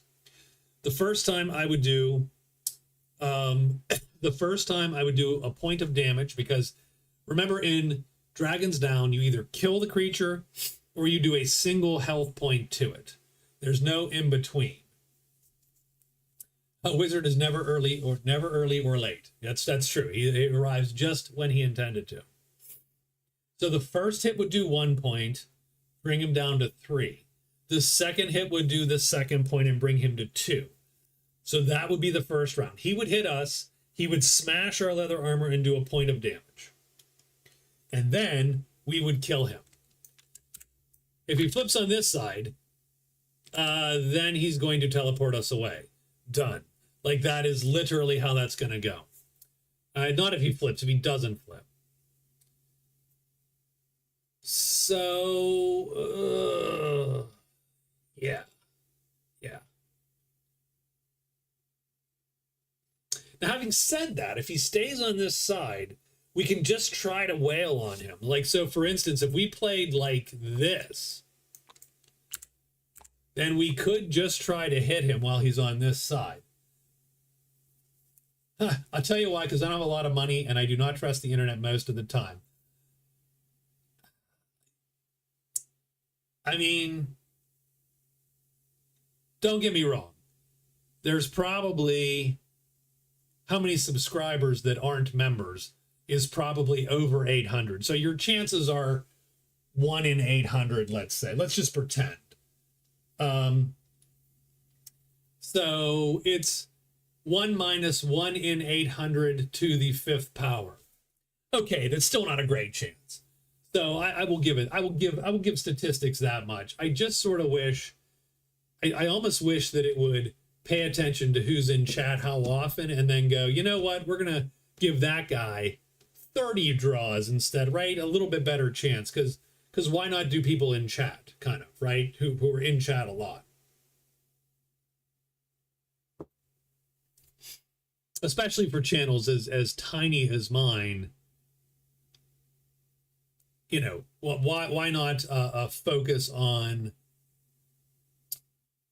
folks that are in chat more, kind of like, right, engage better, kind of, right, a little bit. So anyway, that's my gripe with YouTube. I think you could do more for shit, you know, mediocre channels like this one to be better and bigger and so on and so forth. But if he stays, you know what, I'm gonna fight him. I'm gonna fight him. It's a dumb idea, but I'm gonna fight him. Because if I can get 1 hit even while he's in teleport mode, if I can just luck out and get 1 hit, then if he flips, I can kill him in a round. And he will smash my shit and do a wound, but then I kill him. So that's what I'm sort of thinking. I'm thinking we stick like this. Yeah, and we're going to play just like this. 3 defense, two weapons attacking, obviously both attacking the Titan because there's nothing else to attack. And that's it. So give me the red dice here. Let's do this. Let's do this big fight. So does the Titan flip? We actually don't want him to flip this round, if possible. He does, of course. Duh. So my attacks go first because they're slightly longer in round 1. And I have a 50-50 chance of hitting him. I can do well, I should about a 50-50. So I can do equals signs. So attack 1 hits. That's good. That's a good thing. So that's 1 damage. Attack 2. Come on, misses. That sucks. Okay, that's fine. He has equal signs to hit me. Now we're hoping for a miss. Could really use a miss. No, that's a hit. So he does 4 damage. So he's going to smack me really hard. And so he's going to destroy the leather and do an injury. And he does. And so this leather is gone. Hey, Ick Flip. Greetings. Hello. How are you? Good to see you. Welcome. Cheers. If you imbibe at all, cheers.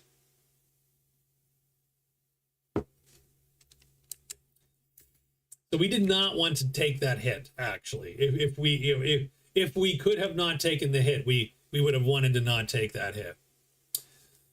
But he did hit us. It does not kill us because we have armor. Cheers, just stumbled across the stream. Excellent. I don't know if you like board games or not. I hope you do. We are playing Dragons Down. It is an epic adventure board game. Came out recently, past couple years, like last year. We've had the creator on the channel for an interview twice actually. Scott Demere's great guy. It's a really cool game. If you like if you like Runebound, or if you like Talisman, if you like Return of the Heroes, any of those type of games, this is that game. So round 2, I think we're going to switch. So we're going to switch from full defense to full offense. The reason we're switching to full offense is A, we'll hit him. So that's the one reason. And B, because our attack will equal his speed and our weapons are longer than his no length smash. I assume he's punching us with his, stepping on us or punching us with his fist. So we will hit him, and if we can hit him twice, we will kill him, because the first attack will, and remember, in Dragons Down, you either kill a creature because you equaled his health, or you just do 1 point of damage. There's no in between. Or you miss, but you know what I mean. So the first hand axe will do 1 point of damage, bringing him to 2 health. The second hand axe will do 1 sharp, which will be 2 points of damage, which will kill him. So if he doesn't flip, 2/3 we kill it, 1/3 he flips, and all hell breaks loose. We'll see what happens there. I think we still kill him. Well, let's see. So first thing, does he flip? Dragon's Head means he changes tactics. He does. So he flips to his teleport side. He's going to cast on us. So I think we might still win this. So it is round 2. So in round 2, weapon length is secondary to speed. Our attack goes first because we have 3 attack speed versus his 2 attack speed. We're going to hit him because a 3 attack speed hits a 2 defense automatically. We don't even have to roll. We have to roll if we're equal or less than. So we're going to hit him once to do an extra heart. That's our first attack. This is where the pit fighter actually sort of does become an alpha fighter, because he can actually do 2 wounds around. No one else can to a monster like this. So that's a hit. And then the second one does 2 damage. The pit fighter kills the guy before he gets teleported away. So there you go. I alone, strangely enough, that was almost easy. We took 1 wound and we lost 1 thing of armor here, which we'll just delete the card. So we lost our armor. Without armor, of course, we're dead, but that's a different story. That's every character all the time. Wear armor, kids. We get 13 fame, so we're going to add to his fame up here. That's going to bring him to 34 fame. Every 10 fame is a victory point, and that brings him to 3 total victory points. Just 1 behind the leaders. Is there another combat? No, because the disciple's already gone and blown the Lich up with Turn Undead. That's literally his wheelhouse. It's actually her wheelhouse. She is lovely and almost looks angelic there, so. I think that's day 8. Day 8 is done. So we had 2 pretty big fights. 2 Guardians bite the dust. 2 Sight Guardians die. That's pretty good. That's pretty good shit for our heroes here. So back down to the pit fighter on day 9. The pit fighter is still trying to find this tell Scott his fighting system is ingenious. It is a very good, by the way, the fighting system is very good. The addition of, there's two things, right? The random chance to hit, even if you're slower, means that you have a shot. So you go, well, maybe I'll try this, right? So I love that. And the second thing I do appreciate is the fact that even if you hit and don't do enough damage to kill, you wound the creature. That's amazing, right? That's an amazing ad. You can get this game. You can order it. God, I need a link. Gosh darn it. Mr. B Games, I think. Give me 1 second.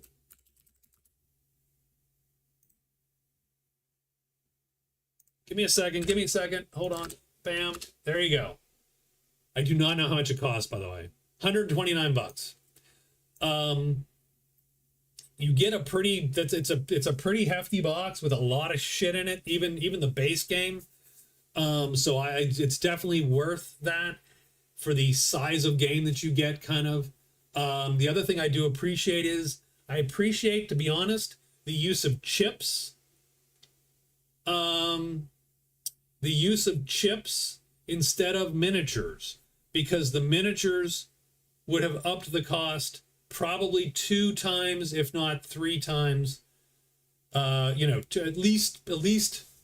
How about this? I bet you it would be a $250 game to a $300 game if he had miniatures instead of the chips, and I don't know how you'd have stored that shit. So I appreciate the chips. So we're gonna search. I'm sorry for the. I keep talking. I'm sorry. So we're gonna search. So let's do that. So we're gonna use our 4 actions. We're gonna search as many times as possible. That's a fail. We're gonna roll again. That's a failure. Ugh. We're gonna roll a 3rd time, and we're gonna keep that die because we can do that. And success. There we go. So the chamber is ours. So we found, I don't know what I just did, by the way. I clicked one of the, so I'm going to take this, I'm going to copy it. I'm going to put it down here. And we can now loot the chamber. That also gives us points. We get 5 more fame and 1 legend because we found the chamber. We were the first to find the chamber. What that's going to do is give him 4 total victory points. So he is now tied for 2nd. And now we have to decide whether to loot or just sneak. And we're going to sneak. It's prudent. Wouldn't be prudent to loot. So we're just going to sneak. Does he get anything if you go off of tabletop? No, I don't. This is a tabletop simulator mod. It is free. It is maintained by a dude in the community. A couple guys in the community have made this and maintained it. He gets nothing for this. But I, and certainly I could have you could play this off tabletop all the time, but pretty much as soon as I saw it and played it once or twice on tabletop sim, I'm like, well, I gotta pledge. I gotta pledge this. And I'll tell you this. I don't get this onto the table very often, simply because I don't play anything on the table very often anymore, right? When we get together, we play role-playing games, right? But worth it to have supported it, and just playing off tabletop sim. I feel that that's sort of my way of making sure that that support is had. So we're gonna make our way to the village here. So I'm gonna go 1, 2. Since we're the first person into the plains here, we get to draw a chit, and it is the wrecked wagons. So the wrecked wagons are here. Now, I know that there is somewhere, so the villagers will give you 2 points if you give them the stuff out of the wrecked wagons. So think about this. So if I get to the Warlock already has this quest. He can get 15 bucks. He can get 15 bucks. He gets some rolls on the reward dice. I don't know how many. I think 4. He gets 4 rolls on the reward dice. and I could take 2 victory points by turning all that stuff in. So this is very fortuitous. So that's 1 move, 2 moves, 3 moves. I'm gonna say, oh man, do we just?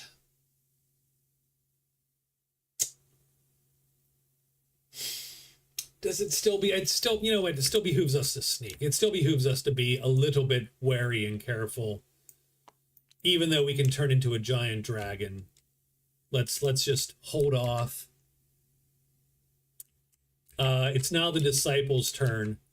What does the crypt have left? It has 2 treasures left. Is it worth drawing the 2 treasures? Yes, it is, because we have the map, which gives us a -1.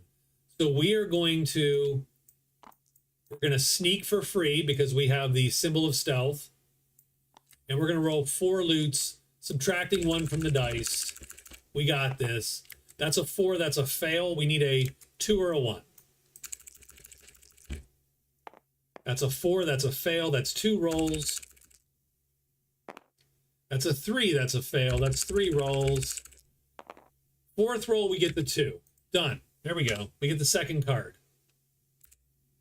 Infernal glyphs. Oh, God. Great. Where's the token? The infernal glyphs appear. Ba-bam. And we have found the infernal glyphs. In the crypt. That sort of makes bloody sense. Good night, Michael. Good night. So the infernal glyphs appear. Oh, those are big words. Them's lots of words there, buddy. Second success. I don't.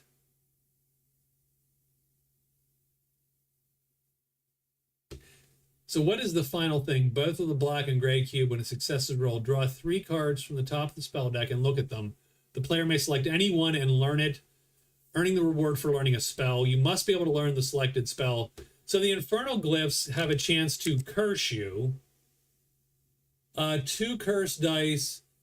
You roll both summoning dice and summon a number of wandering monsters and local monsters to the hero's clearing. So literally, so I'm going to put this card, I don't know where to put it. It's here, right? So this is where we're,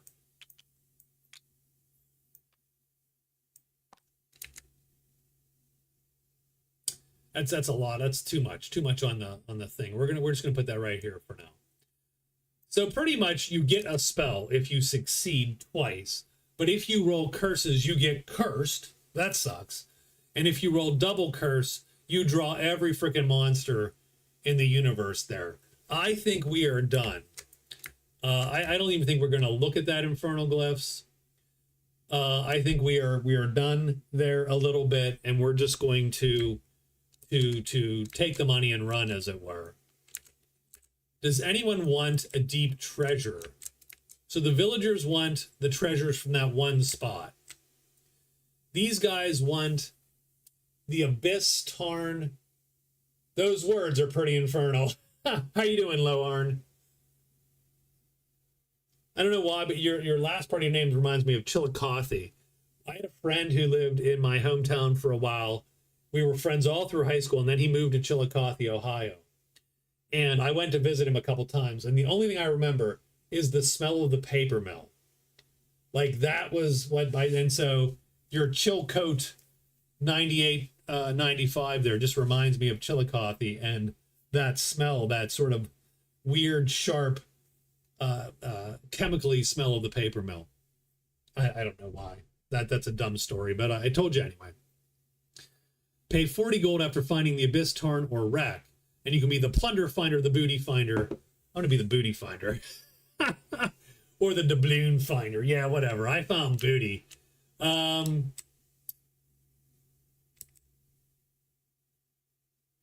pretty sure. I mean, Booty Finder is like a old school rap song, right? Dr. Dre sang Booty Finder, right? I'm pretty sure. I'm pretty sure that's true. Certainly findable, doable. But yeah, so I think the glyphs, we're done. The disciple is done.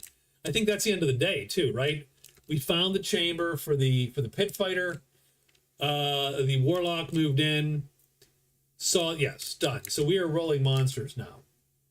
Those words are pretty darn infernal. They are infernal. And so we are finding forests and carrion. We don't have any woods on the board, so that is not okay. Carrion is not here. Carrion is not here. That's scratches. I don't know what that is. Scratches. Carrion is owlbears. Dun dun dun. We get one owlbear. We get one man bear pig.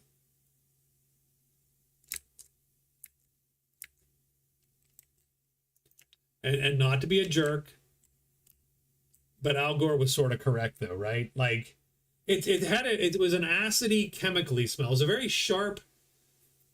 I can like a high pitched, if that makes any sense. That's a dumb way to describe a smell. I totally understand that, by the way. It was like a sharp, high pitched chemical smell.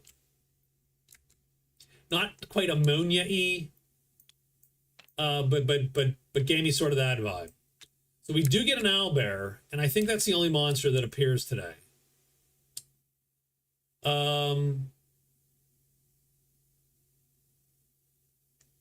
I do think the dire wolf walks, though. I think any monster walks onto you if any of the dice come up.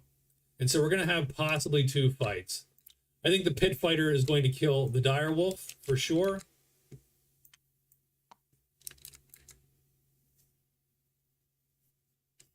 I think we play just like this. If he flips, he dies. If he doesn't flip, we have a good chance of killing him anyway. Done.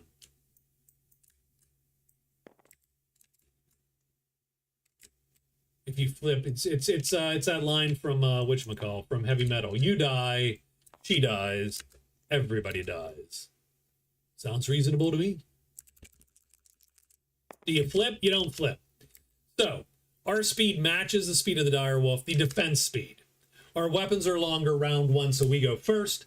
We match the speed. We need equal signs. We get 2 shots at it. We do hit the wolf and kill the wolf. Very easy. It's 8 more points. And we got 47 of these bad boys. And so the pit fighter pulls into a tie for the lead. Done. And that's that battle.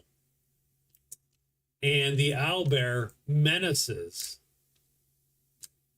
We're going to see if we're hiding or not. I might fight the owlbear, though. I might fight him. We are not hidden. It doesn't matter. We don't have a choice. The owlbear spots us, probably sniffs us out. Really? Sniffs us out. And now we are fighting. So there's no possible way I'm manhandling an owlbear with a little dagger. So what I'm going to do is burn a black, invoke the spell Possess, and now I become a Great Drake. The Great Drake, now the owlbear can kill the Great Drake. Let's understand something. The owlbear kills the Drake. I think we play on this side. We play on our tooth and claw side. To avoid the missile roll. That's what we're trying to avoid. So we're going to play, because we can pick either side. We can pick the fire breath side. I can pick that side. We're going to pick that side. We have a good chance to hit the owlbear. If he flips, we're going to hit him and kill him. Please flip, because let's make this obvious. No, he does not flip. So now we got to roll the 2 hit dice. So both weapons are equal length of 0. Our weapon goes first because our speed is a 2. Our attack is 2. So we have equal signs to hit him. So we're going to try to hit him with equal signs. Wow, we totally miss him. Bedtime, Gnome Druid. All right. Thank you, man. Good to see you. He's going to hit us, but only hit symbols will hit us. Only double hit symbols. And he misses us. That's good, by the way.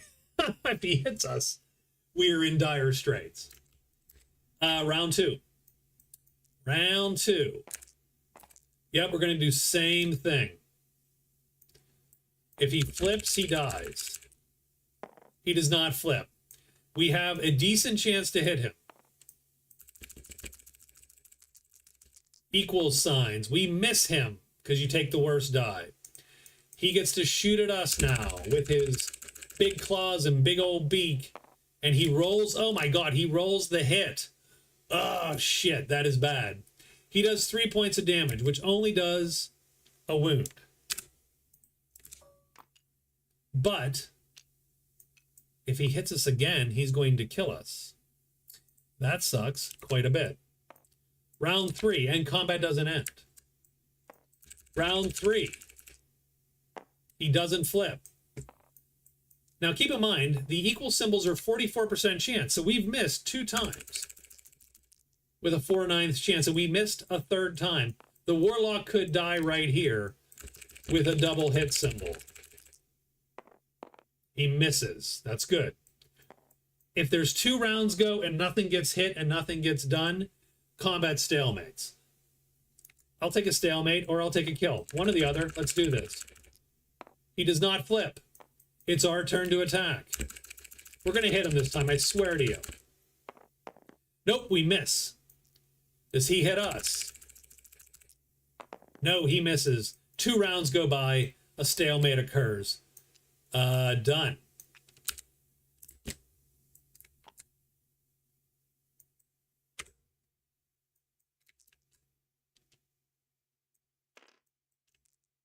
Did I copy these dice accidentally? Probably.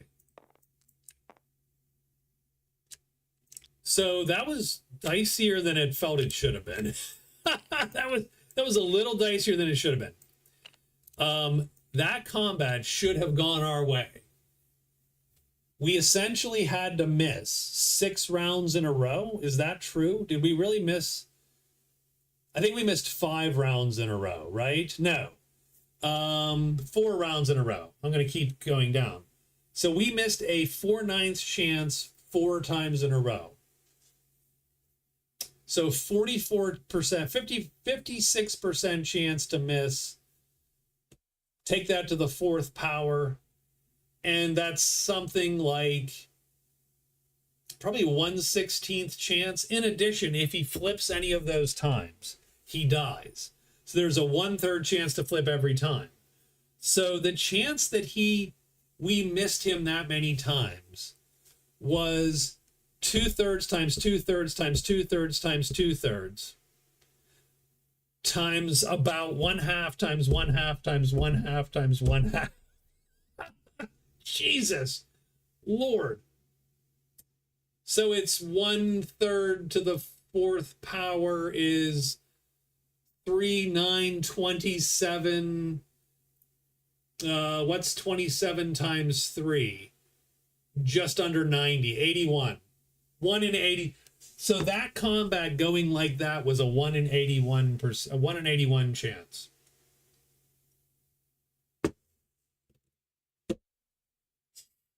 Yeah, I don't play the lottery, by the way, because I'm an anti-winner. They call Alabama the Crimson Tide. Call me Deacon Blues, I suppose. All right, but that's the end of Dynan. I'm sorry. I am off on tangents here. We're quoting Steely Dan for Christ's sake, so obviously we've gone off the rails. All right, let's get day 10 going here.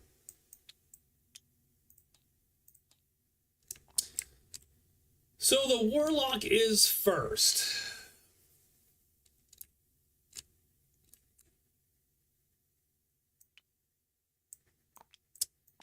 Now, if we just move out, if we just get out of dodge, we do not have to roll anything at all. Keep in mind, we only have 1 black cube left. So every time we do possess, every time we we invoke possess. We have to burn black magic. We only have 2 of those cubes, so we only get 2 of those before we are out.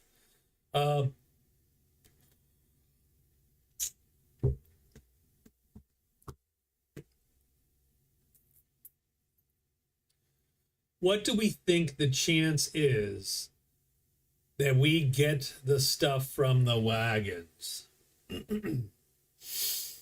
Oh, I think all we have to do is find it. Like, we don't even have to. I think the wrecked wagons are one of those insta. You don't have to loot it. You just find it. Let's take a look here. Where's the wrecked wagons, boys? Boys, where are the wagons? I don't know. The planes? Gotta be the planes, right? Wrecked wagons. When found, take all. And it's $20. 2 treasures and $20. So I'm going to move 1 and just be away from the bad guys. So that is 1 move. I can reroll 1 search die once per search action while in a plains clearing. Am I in a plains clearing? I am in a plains clearing. I should be able to find this in 1 fell swoop here. So 1 search action, we're going to roll 2 dice, and we get to re-roll 1 of these dice. Nope, didn't need to. We found it. So that means we get $20 and these treasures, which we should at least pay attention to what these treasures are. We get the Tome of Tricks and a Potion of Energy and $20. Now, the thing is, if we turn these in, we get 2 VP. If we don't turn these in, the Potion of Energy is sort of useless. We don't use the energy to fight. It just allows you to, 1 additional speed cube may be played each combat round to the end of combat. So it's $20 is $20. Yeah, hello, Mike. $20 is $20. I love your emoji. I love your icon there, Clippy. Oh, remember when the computer assistants were Clippy and didn't delete your hard drive? No, I don't mind. I don't mind Claude, by the way. I've been using Claude AI a little bit because we were sort of forced to use it at work. So I've been using it to summarize my game logs for my tabletop game. It is a very good summary machine. But yeah, I do appreciate Clippy. Those were simpler times. So I could get a gray cube. Gray cube doesn't suck. Gray cube does not suck because it allows you to learn different types of spells. But I think I'm just going to keep these and put them in a little pile over here. And I will actually do this. I will copy this chit and I will paste it to put it on top of these so that I know these are the wrecked wagon treasures done. That was only 2 moves.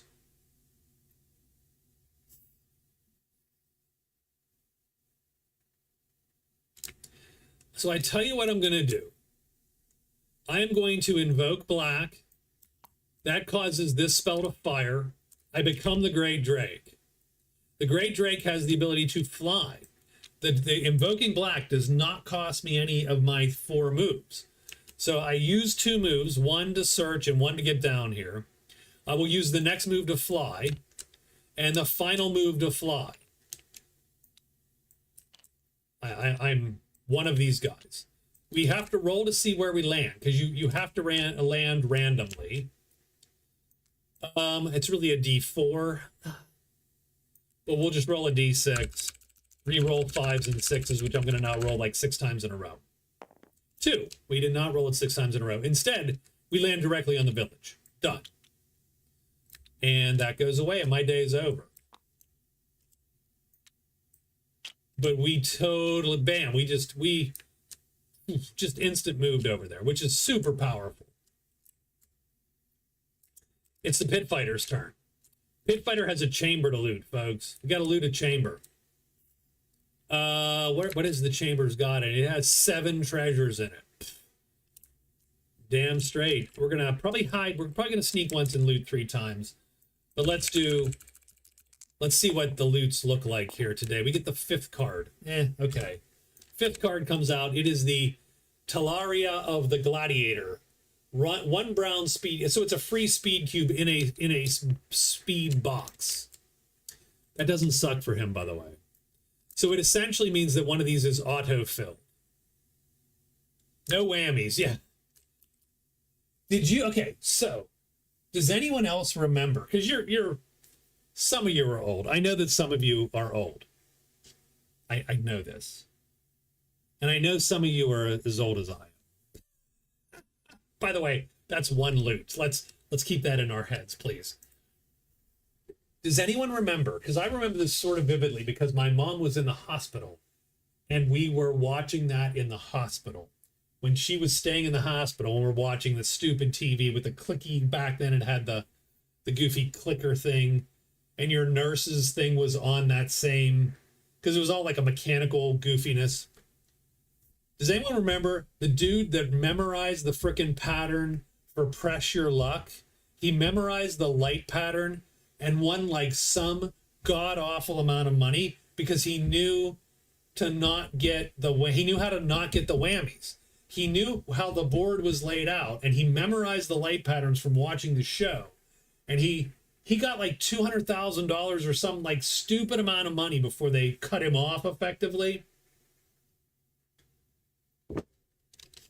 I remember watching that while we were in the hospital. I was with my mom in the hospital. Second loot, fourth card. That's look it up. If you look it up, there's a summoning marcation. What the hell does this do? During monster activation, it summons as if all local monster die icons printed on map tiles adjacent are also located on this map tile. Jesus Lord. Must always be face up. Holy shit. So this tile has become a death trap. It is epic. We do get the points. So we're going to show that off because it has to be face up. 55 and 1 legend. So the pit fighter actually takes the lead now. Every 10 points of fame and 2 legend points. So he gets 7 points total. That's his second draw. We need to make haste while we can. Third draw.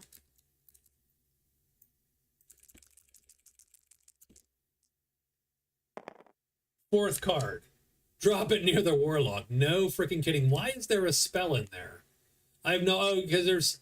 Yeah, that was dumb. Because I hit the spell button. I'm just going to put this back. We get the 4th card out of there. We get a spell book. Hey, look at that. We'll fill it. We do get to look at the spells. We get Possess, Roll Undead, and Water Weird. That's great. Doesn't help the pit fighter. It is it's $14 spell book though. So, I mean, it's worth selling at the very least, if nothing else. So let's take all that shit back to our, oh God, that was a mess. I'm gonna wear the boots for sure. This has to go face up in our backpack essentially. And then the spell book is 14 bucks of joy. Why we have, there we go. That's better. We'll put that here. And then we have to sneak because this thing is going to draw now luckily. So first off, it's only wandering monsters. So it's only the white die. Right? So let's take a look at that. During monster summoning, all local monster dice summoning icons printed on the map tiles are... Oh, no, it's not wandering monsters. Local monsters. So all the black dice. So literally orcs and stench and centaurs all appear right here now. Oh, that's a lot. That's a lot of shit.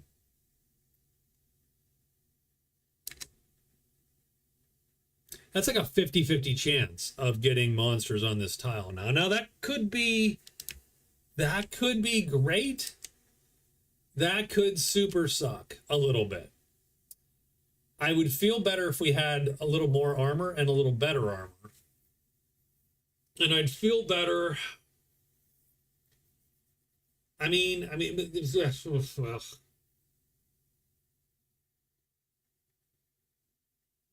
the orcs are going to be a problem because a lot of those orcs are big boys with armor. So that's done. He's done. And now it is the disciples' turn. The disciple needs to be done here as well, I feel. So the disciple has the map. They've got a shield they can't use. They have a staff they no longer care about. That is 21 bucks worth of crap. 21 bucks worth of crap. And 30,000 pounds of bananas. They could find the Tarn. They could find the Abyss.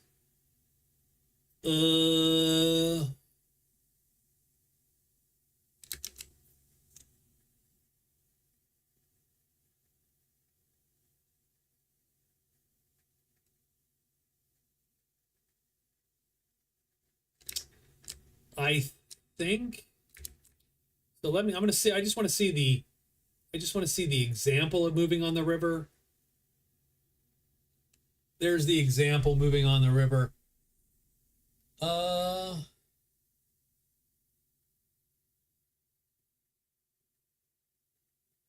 Move ferry to clearing 4, then clearing 6, then into clearing 1. I sort of can't see that very well is the problem. Like, that doesn't give me a good look there. I'm gonna have to read it. Not bypass the dock.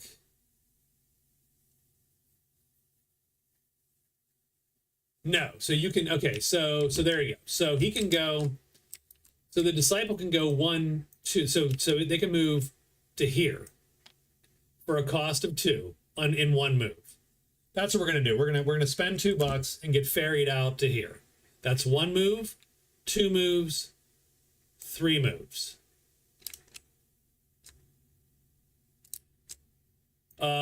We get a 4th move and then a sneak. 4 moves and then our free sneak done. And that is everybody's moves.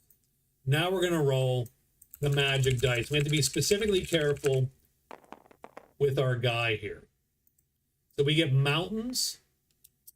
Is anyone in the mountains? Nope. Someone's in the village, someone's in the plains, and this guy's in the plains. No one is in the mountains. But we are going to get 2 centaurs. Do we get anything else? Nope, just centaurs. So 2 centaurs. Centaur 1, Centaur 2.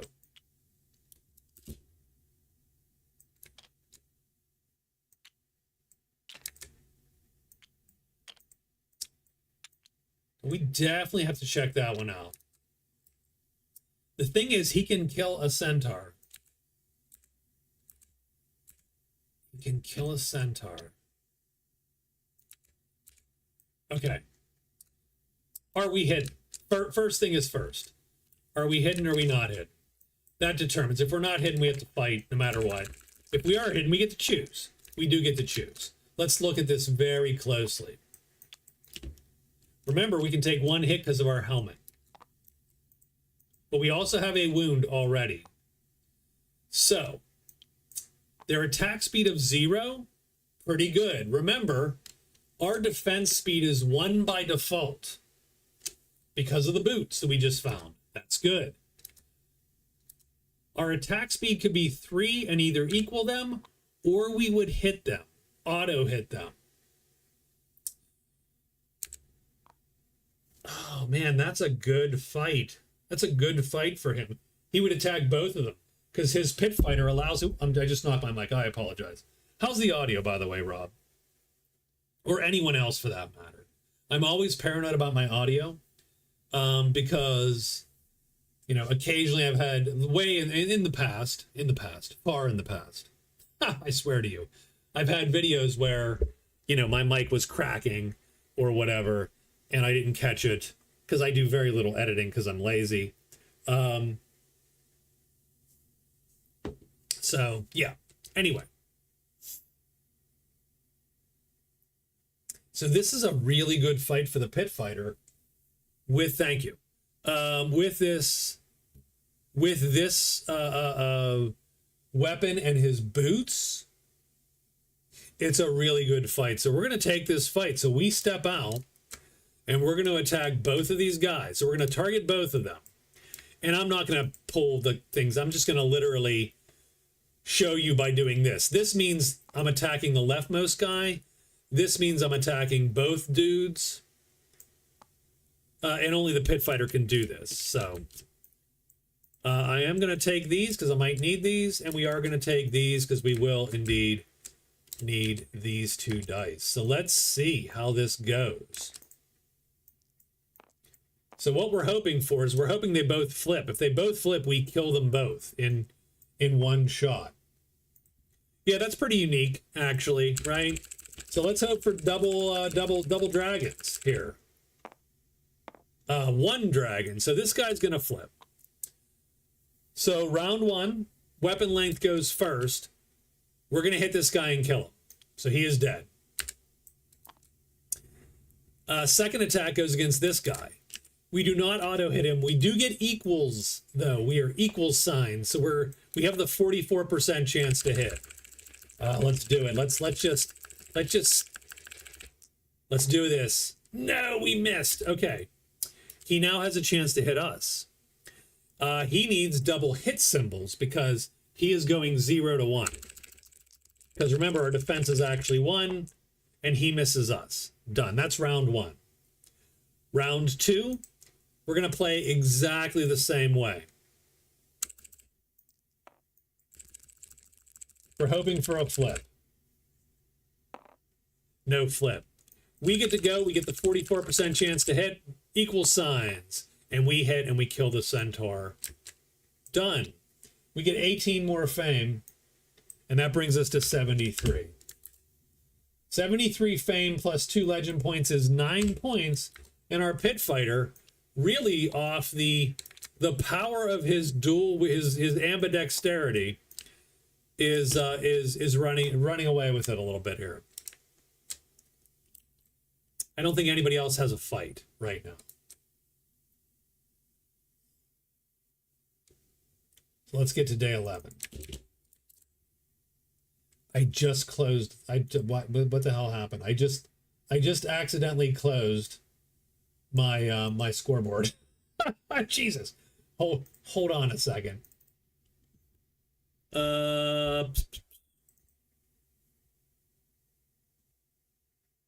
Okay.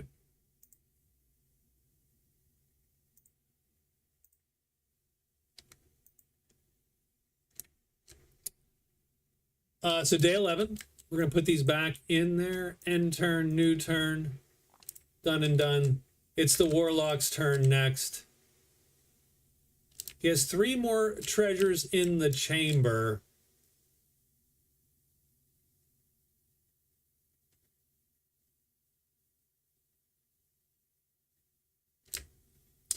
The question is, does he keep this or does he drop it and move on? I would love to sell this, but anywhere we sell it is going to be very, very dicey because of the fact we have to carry it up. So, or do you, the other option is to literally farm fame here. Like you almost just hold it and go, yep, gonna sneak every time, maybe gonna alert every time. Maybe I get some kobolds and then you just gut them and just, you know, shoot for like 100 fame or some crap like that. The orcs would be more problematic. I think almost all the orcs are 2 health and armored, which means my hand axes will not kill them in one shot.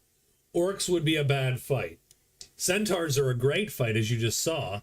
And kobolds would be an okay fight, I think, because I don't think kobolds would really be that tough because of their really low health.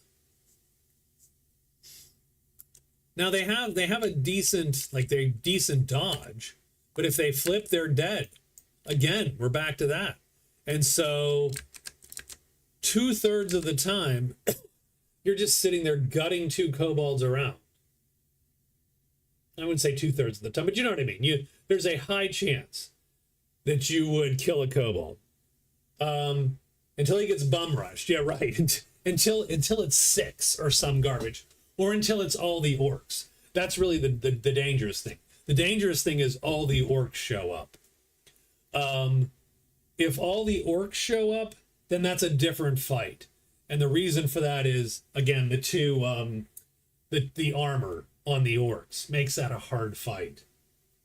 He hits them every round, but doesn't kill them every round. And so like 3 or 4 orcs really have a chance to go through his helmet and ultimately kill him dead. So he could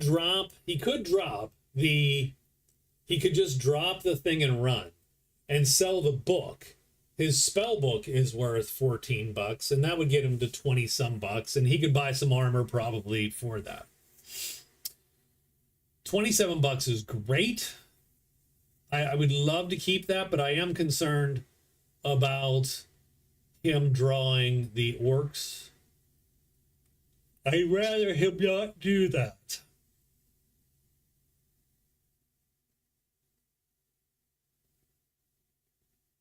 He could drop it in an adjacent tile, that is true, and pick it up later, that's true.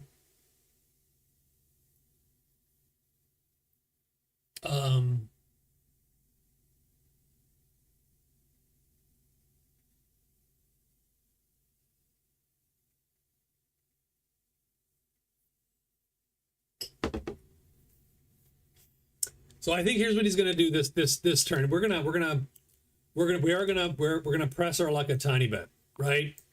So here's what we are going to do. We are going to sneak. We are going to alert. That gives us the ability to play an extra cube, which means we can go 3-2, which is really good, right? And then we're going to loot 2 more times the chamber to see if we can get one of these last treasures in here. Nope, that's a 5. He needs a 3, 2, or a 1. We do get the 3rd card. So we do get one more treasure out of it, and it makes him more charismatic. I mean, I thought he was pretty, oops, I thought he was pretty charismatic to begin with. Pretty handsome chap to begin, no, only 2. So he actually gets an extra charm widget there. That's going to help him trade. Done. And that is his day. So he's going to sit there preparing for a fight and see how that goes. The Warlock is here. Done. The Warlock is going to do a trade phase, because he can claim 1 title on his trade phase. Copy, paste. He has to pay $20. The $20 he got. So he gives it back the $20. He destroys these 2 treasures. And he gets the title of Savior of the Village. He brings them their shit back, pretty much. That gives him 5 points there. And he is now up to 7 points. That's a big one. It's 2 points. We weren't getting any points from the treasures or anything. And if we did, we've scored the points already. And then we could still turn them in. So, don't need to use them. Done. Done. I'm going to set the vendor up, by the way.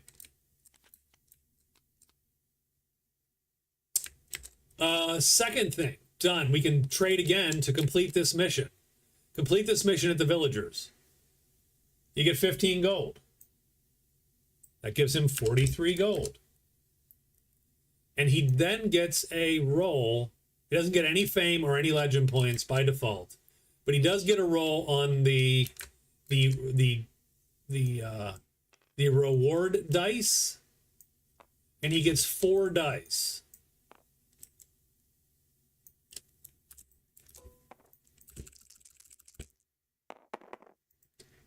So that's going to be 12 gold and 8 fame. So he gets 12 more gold, bringing him to 55. 8 fame brings him to 33. And that is good enough to kick him over the threshold for... Jesus, I'm hitting a lot of wrong buttons. That gives him... That kicks him to 8. So it's a very tight game here between our two folks. That's pretty cool. And even the Disciple's not doing bad. He just... not scoring quite as much. Those are 2 trade phases. I think the 3rd phase we're going to trade again, and we're going to go to the vendor. Oh, we turned this in. I'm sorry. Oh, we did. Where is it? We did turn it in. So we just delete it. I'm not sure if you delete it or you discard it and draw it later. I think it goes away, but yeah. Let's spread this out. If you're already with the vendor, discard, which we will. Draw a new mission. Missing figure. In an empty plains clearing in a wilderness map tile, successfully search for the missing figure. Sure, I'll take that one.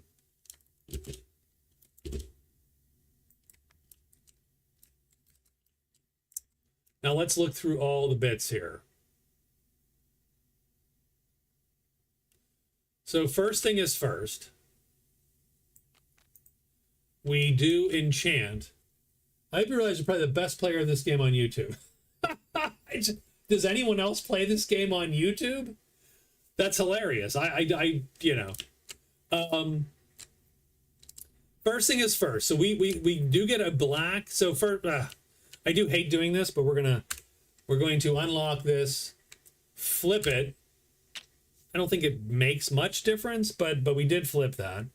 We do get a black chip on it, so we did, because it's enchanted now with black magic, and then we replace the treasure. I do appreciate that. We get the Guldrick of Enchantment. One-time use, you can enchant that. That's not bad, by the way. That is not bad. We're going to fill this spell book with Envenom, Affliction, and Disorient.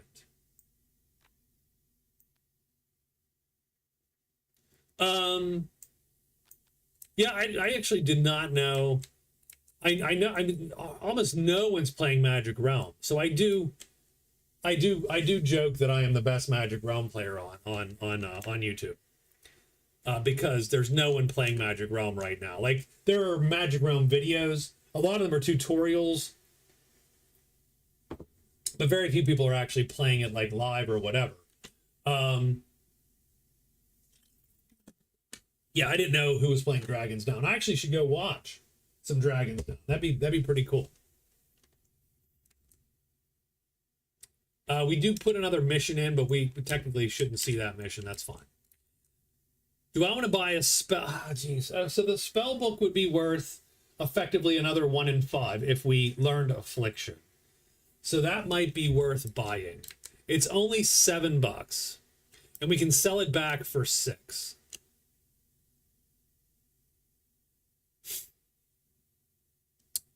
So for our 3rd trade phase, I would like to try that for $21. What does the vendor... The vendor likes charm. And the Warlock is charming. He's a charming son of a bitch. So for $21, we're going to roll this. Nope, he kicks us right the hell out. And we cannot trade again, by the way, because we rolled the door. So we are done. Done. So let's group all this shit. And let's flip it and put it back to the vendor. And we have a phase where nothing really can happen. And that's too bad, because I could have so rested. Yeah, we're just done. I don't know what else we do.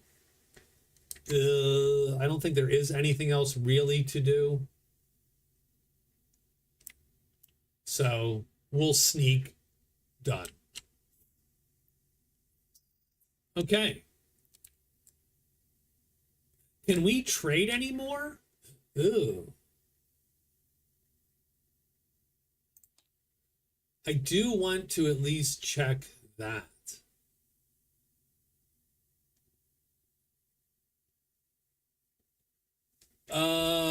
Hero fights as a monster. You may sneak, make noise, move, search, and loot. All cubes are unavailable. So actually, I could not have traded because that enchanted, because I'm a dragon now. Because that, as soon as that enchantment happened, I became a dragon. So buying that book is not an option because I would have to disenchant the tile somehow. I would have to undo the tile or enchant it in another color, which I can't. I can do purple, I suppose. I can't even do that because you can't do enchant phases as a monster. Because I am a monster right now. I'm just a dragon. It's not easy being green. So yeah, he is done. It is the disciples' turn on day 11.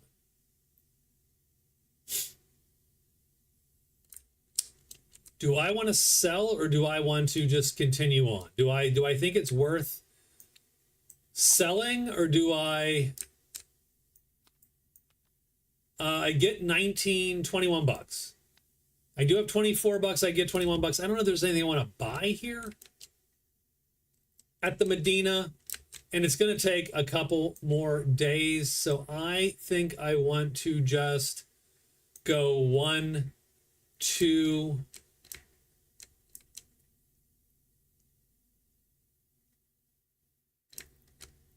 Oh. And then I'm going to rest. Ooh. I'm going to rest twice. So I move twice. I'm going to rest twice. I'm going to sneak because I have a free sneak. The resting twice gets me that chip back, and I am done.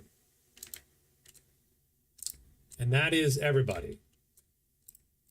This is a big roll because remember, our pit fighter has chosen to stay there, hoping to find some monsters to fight, but hopefully not orcs is my hope. So swamp, nothing. Stink is going to draw 2 kobolds to our clearing. So stink draws, and nothing draws here. Done and done. 2 kobolds come. That could be just what I wanted. Just what I needed.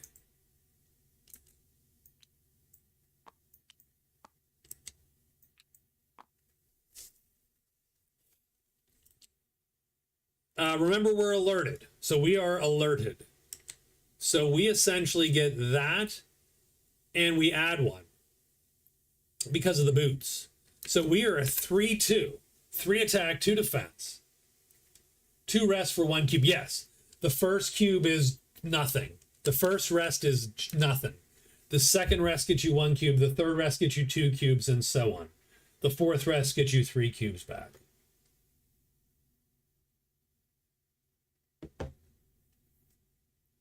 It is generally inefficient to rest for a single cube.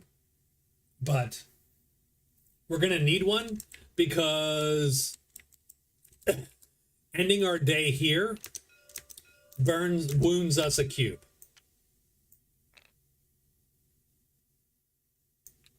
Or there, for that matter.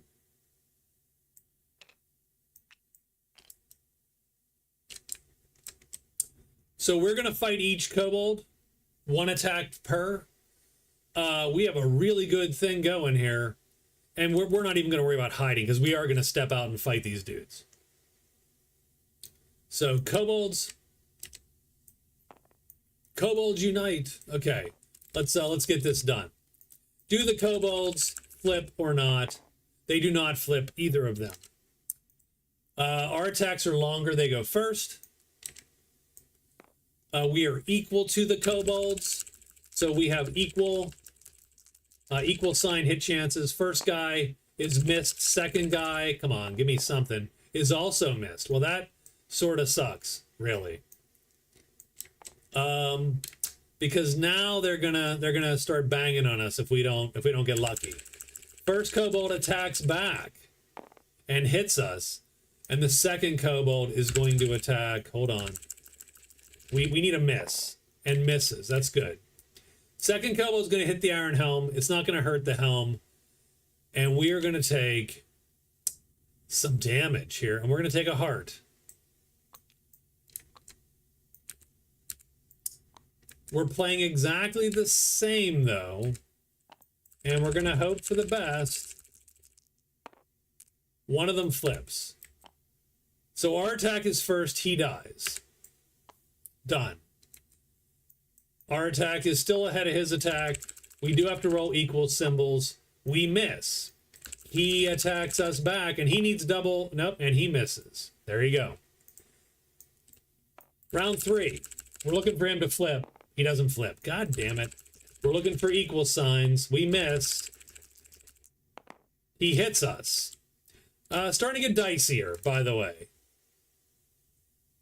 We cannot burn that key. That would kill us. So we have to burn this guy. So we wound him. So this is shitty all of a sudden. So that is true.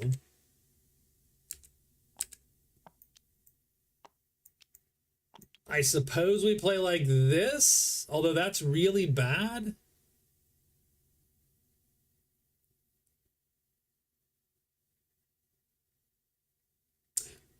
I already hit the guy. I killed that guy.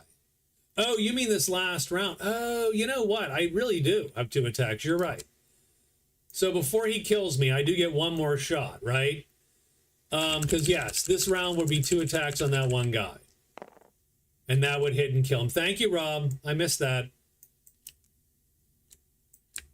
Second attack does hit the dude, does kill the guy. And we do save a cube. That's good. That is good. That's 10 fame.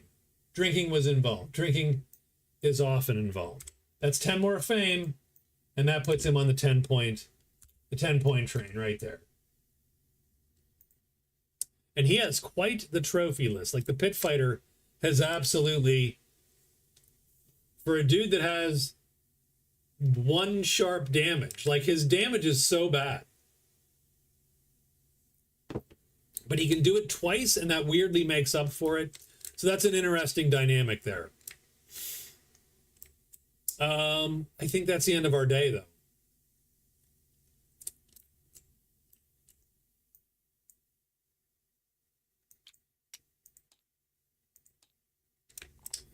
The disciple is first. Into the tarn. The tarn.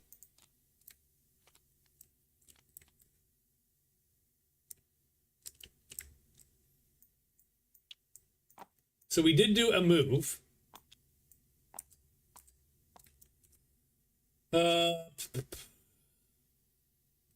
We did a move. We are going to obviously sneak is automatic, right? Because of our stealth shoes there. So we did a move. We're going to start searching now. So 1 search, and we find half of it. Second search. Nope. Third search. Ugh, come on. Yes, we do find the tarn.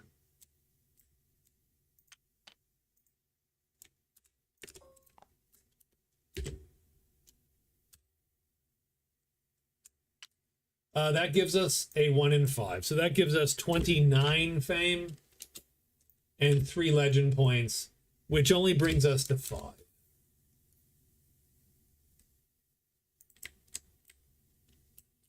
And that has to be our day. Like that is where we're done with the day.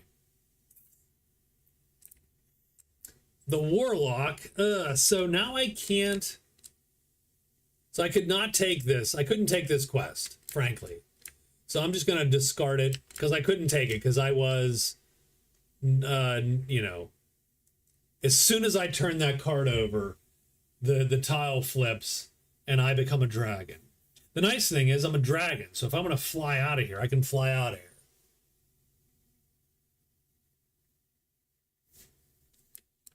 So what mission? We do have Dragon Slayer. So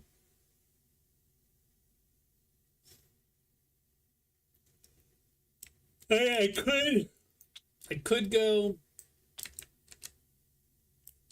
1, 2, 3 into the desert, of course, and try to sell and buy from the foreigner. I could go to the port, to the smuggler. I mean, the smuggler's sort of a dick, right? The smuggler takes the least of your stats and rolls off of that all the time. So he's never, you know, the best choice. And do I need to? And I have some cash, so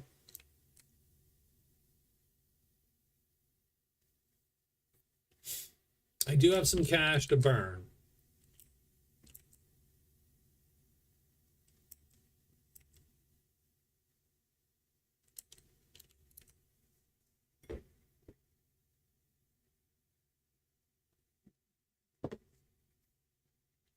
Do I care that I have cash to burn? Does that, like, what is our intent here with this, with the Warlock right now?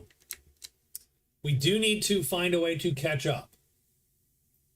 We have a lot more legend points, but we are behind on fame by quite a bit, and we are behind on total, of course, score.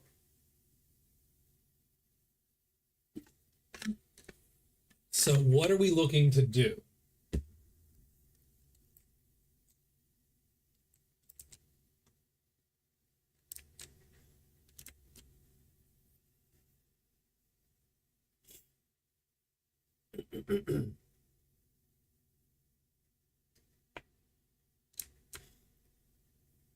Good question, sir. Good question.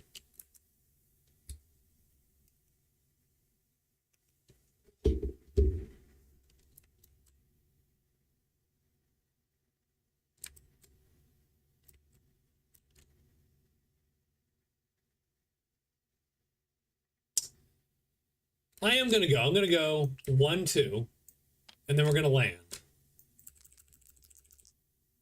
We land in 3. Where's 3? 3 is there.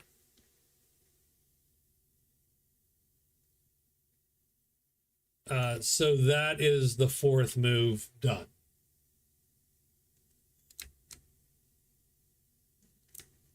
And that's the Warlock's day. And now it's the pit fighters' day.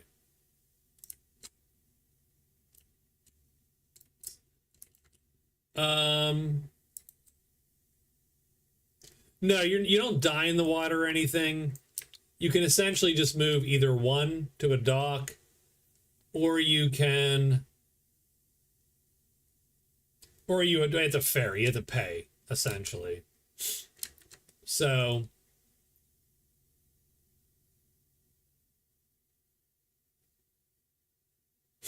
water clearings.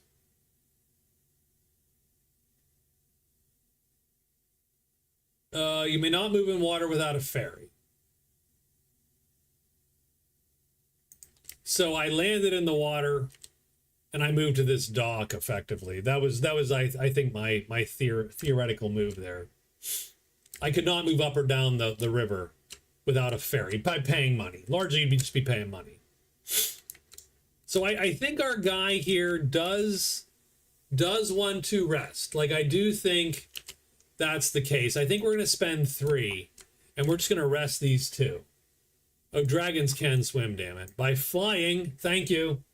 Well, it would be a flight move anyway. Theoretically, I believe a flight move is, but I don't know. I'd have to really look at the rules and pay attention a little bit too, specifically how I thought that should go. Because you're supposed to quote unquote land. The reason you land is just for monsters, though. Just to get blocked or not blocked. And then we are going to sneak. And that's going to be our day. So we will roll on day 12 now. And we are going to get orcs. So that's going to be bad for this guy. We are going to get deserts. We are going to get mountains. So is anyone in the mountains? No. We got a river guy, a desert guy. So deserts are going to fire giant scorpions. So we get 2 giant scorpions. And where do we get the 2 giant scorpions? We have 2 giant scorpions in clearing 5.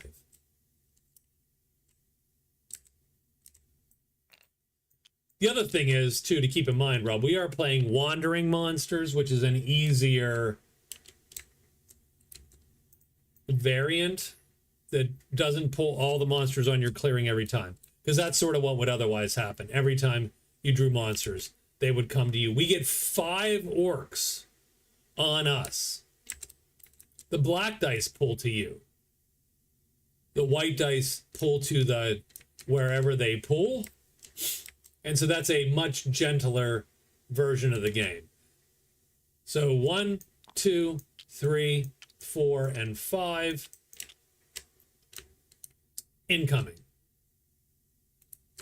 And what we did not want to happen did indeed happen. And you can see they're all armored. The bow orc is killable, but everybody else not so killable in one fell swoop. So we are hoping to hide, because if we don't hide, we are sort of screwed. This is not a good fight.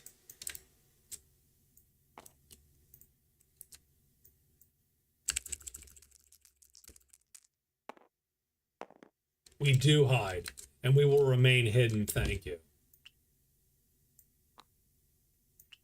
And that is our get out of dodge symbol right there. That is our, yep, you should not have stayed here. That was a bad sign.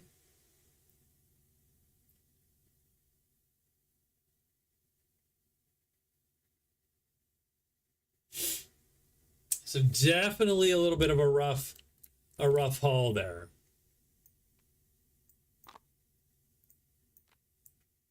And definitely, I got to get rid of this thing. Like I can't keep this thing. This thing is so bad.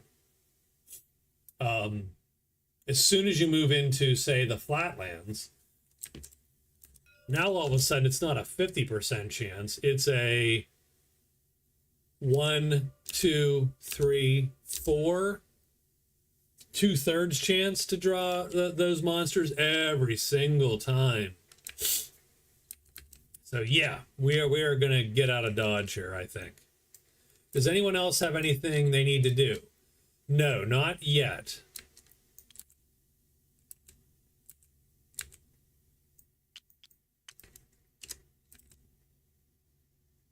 Ugh, excuse me. So I do think, what time is it, by the way? That's a good question. It is midnight. So I think, we've only been doing this 3 hours. So this is a short one. But most of the folks have gone to bed. I think we might stop this on day 12. So we haven't done day 12 yet, but we might stop this on day 12. And much like the last time, play it again, right? Go back and next week we'll finish this game. Maybe start earlier and get the extra hour in to get the 17 or 18 days in to sort of finish this one properly. But I am getting a little draggy, so I think we're gonna go to bed here. We're gonna save this bad boy. It was a good game, actually. A couple really good fights. I think the pit fighter really acquitted themselves very well. I mean, that was a great example of their abilities, I think. I think the Disciple did okay. Obviously, the magic they used was pretty simple. They blew the Lich away with Turn Undead. I would play this a little differently next time, I think. And so we will. Not next week, but next time I play the Disciple, I think I will not pick Elf. The Warlock, I wouldn't take this purple. I would go with the new spells. With the new spells, if I had a Warlock and I was playing Elf or Half Elf, I would go 3 black, pick Possess, and play it exactly as I did as the Witch in Magic Realm, the Absorb game. So, anyway, we're going to go to bed. Amanda, Rob, thank you very much for hanging out. I do appreciate it. Thanks also to Mike, Gnome Druid, Loarn Chilcote, whose name reminds me of Chillicothe, Michael, Ickflip, welcome. Good to see you. I hope you come back, by the way. And Dustin and Blast Pop, thank you for teaching me what a Tarn was. Osaru, Michael, and Nutmeg all also showed up. Thank you very much, guys, for hanging out. We're going to play, I think we'll try to play something Friday. And that is going to be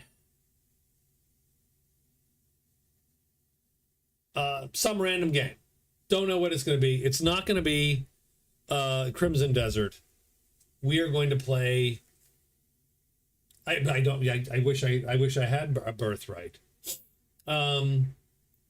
We are going to play either Heroes of Might and Magic, the old era, the new Heroes of Might and Magic game. We'll play that. A Paradox game.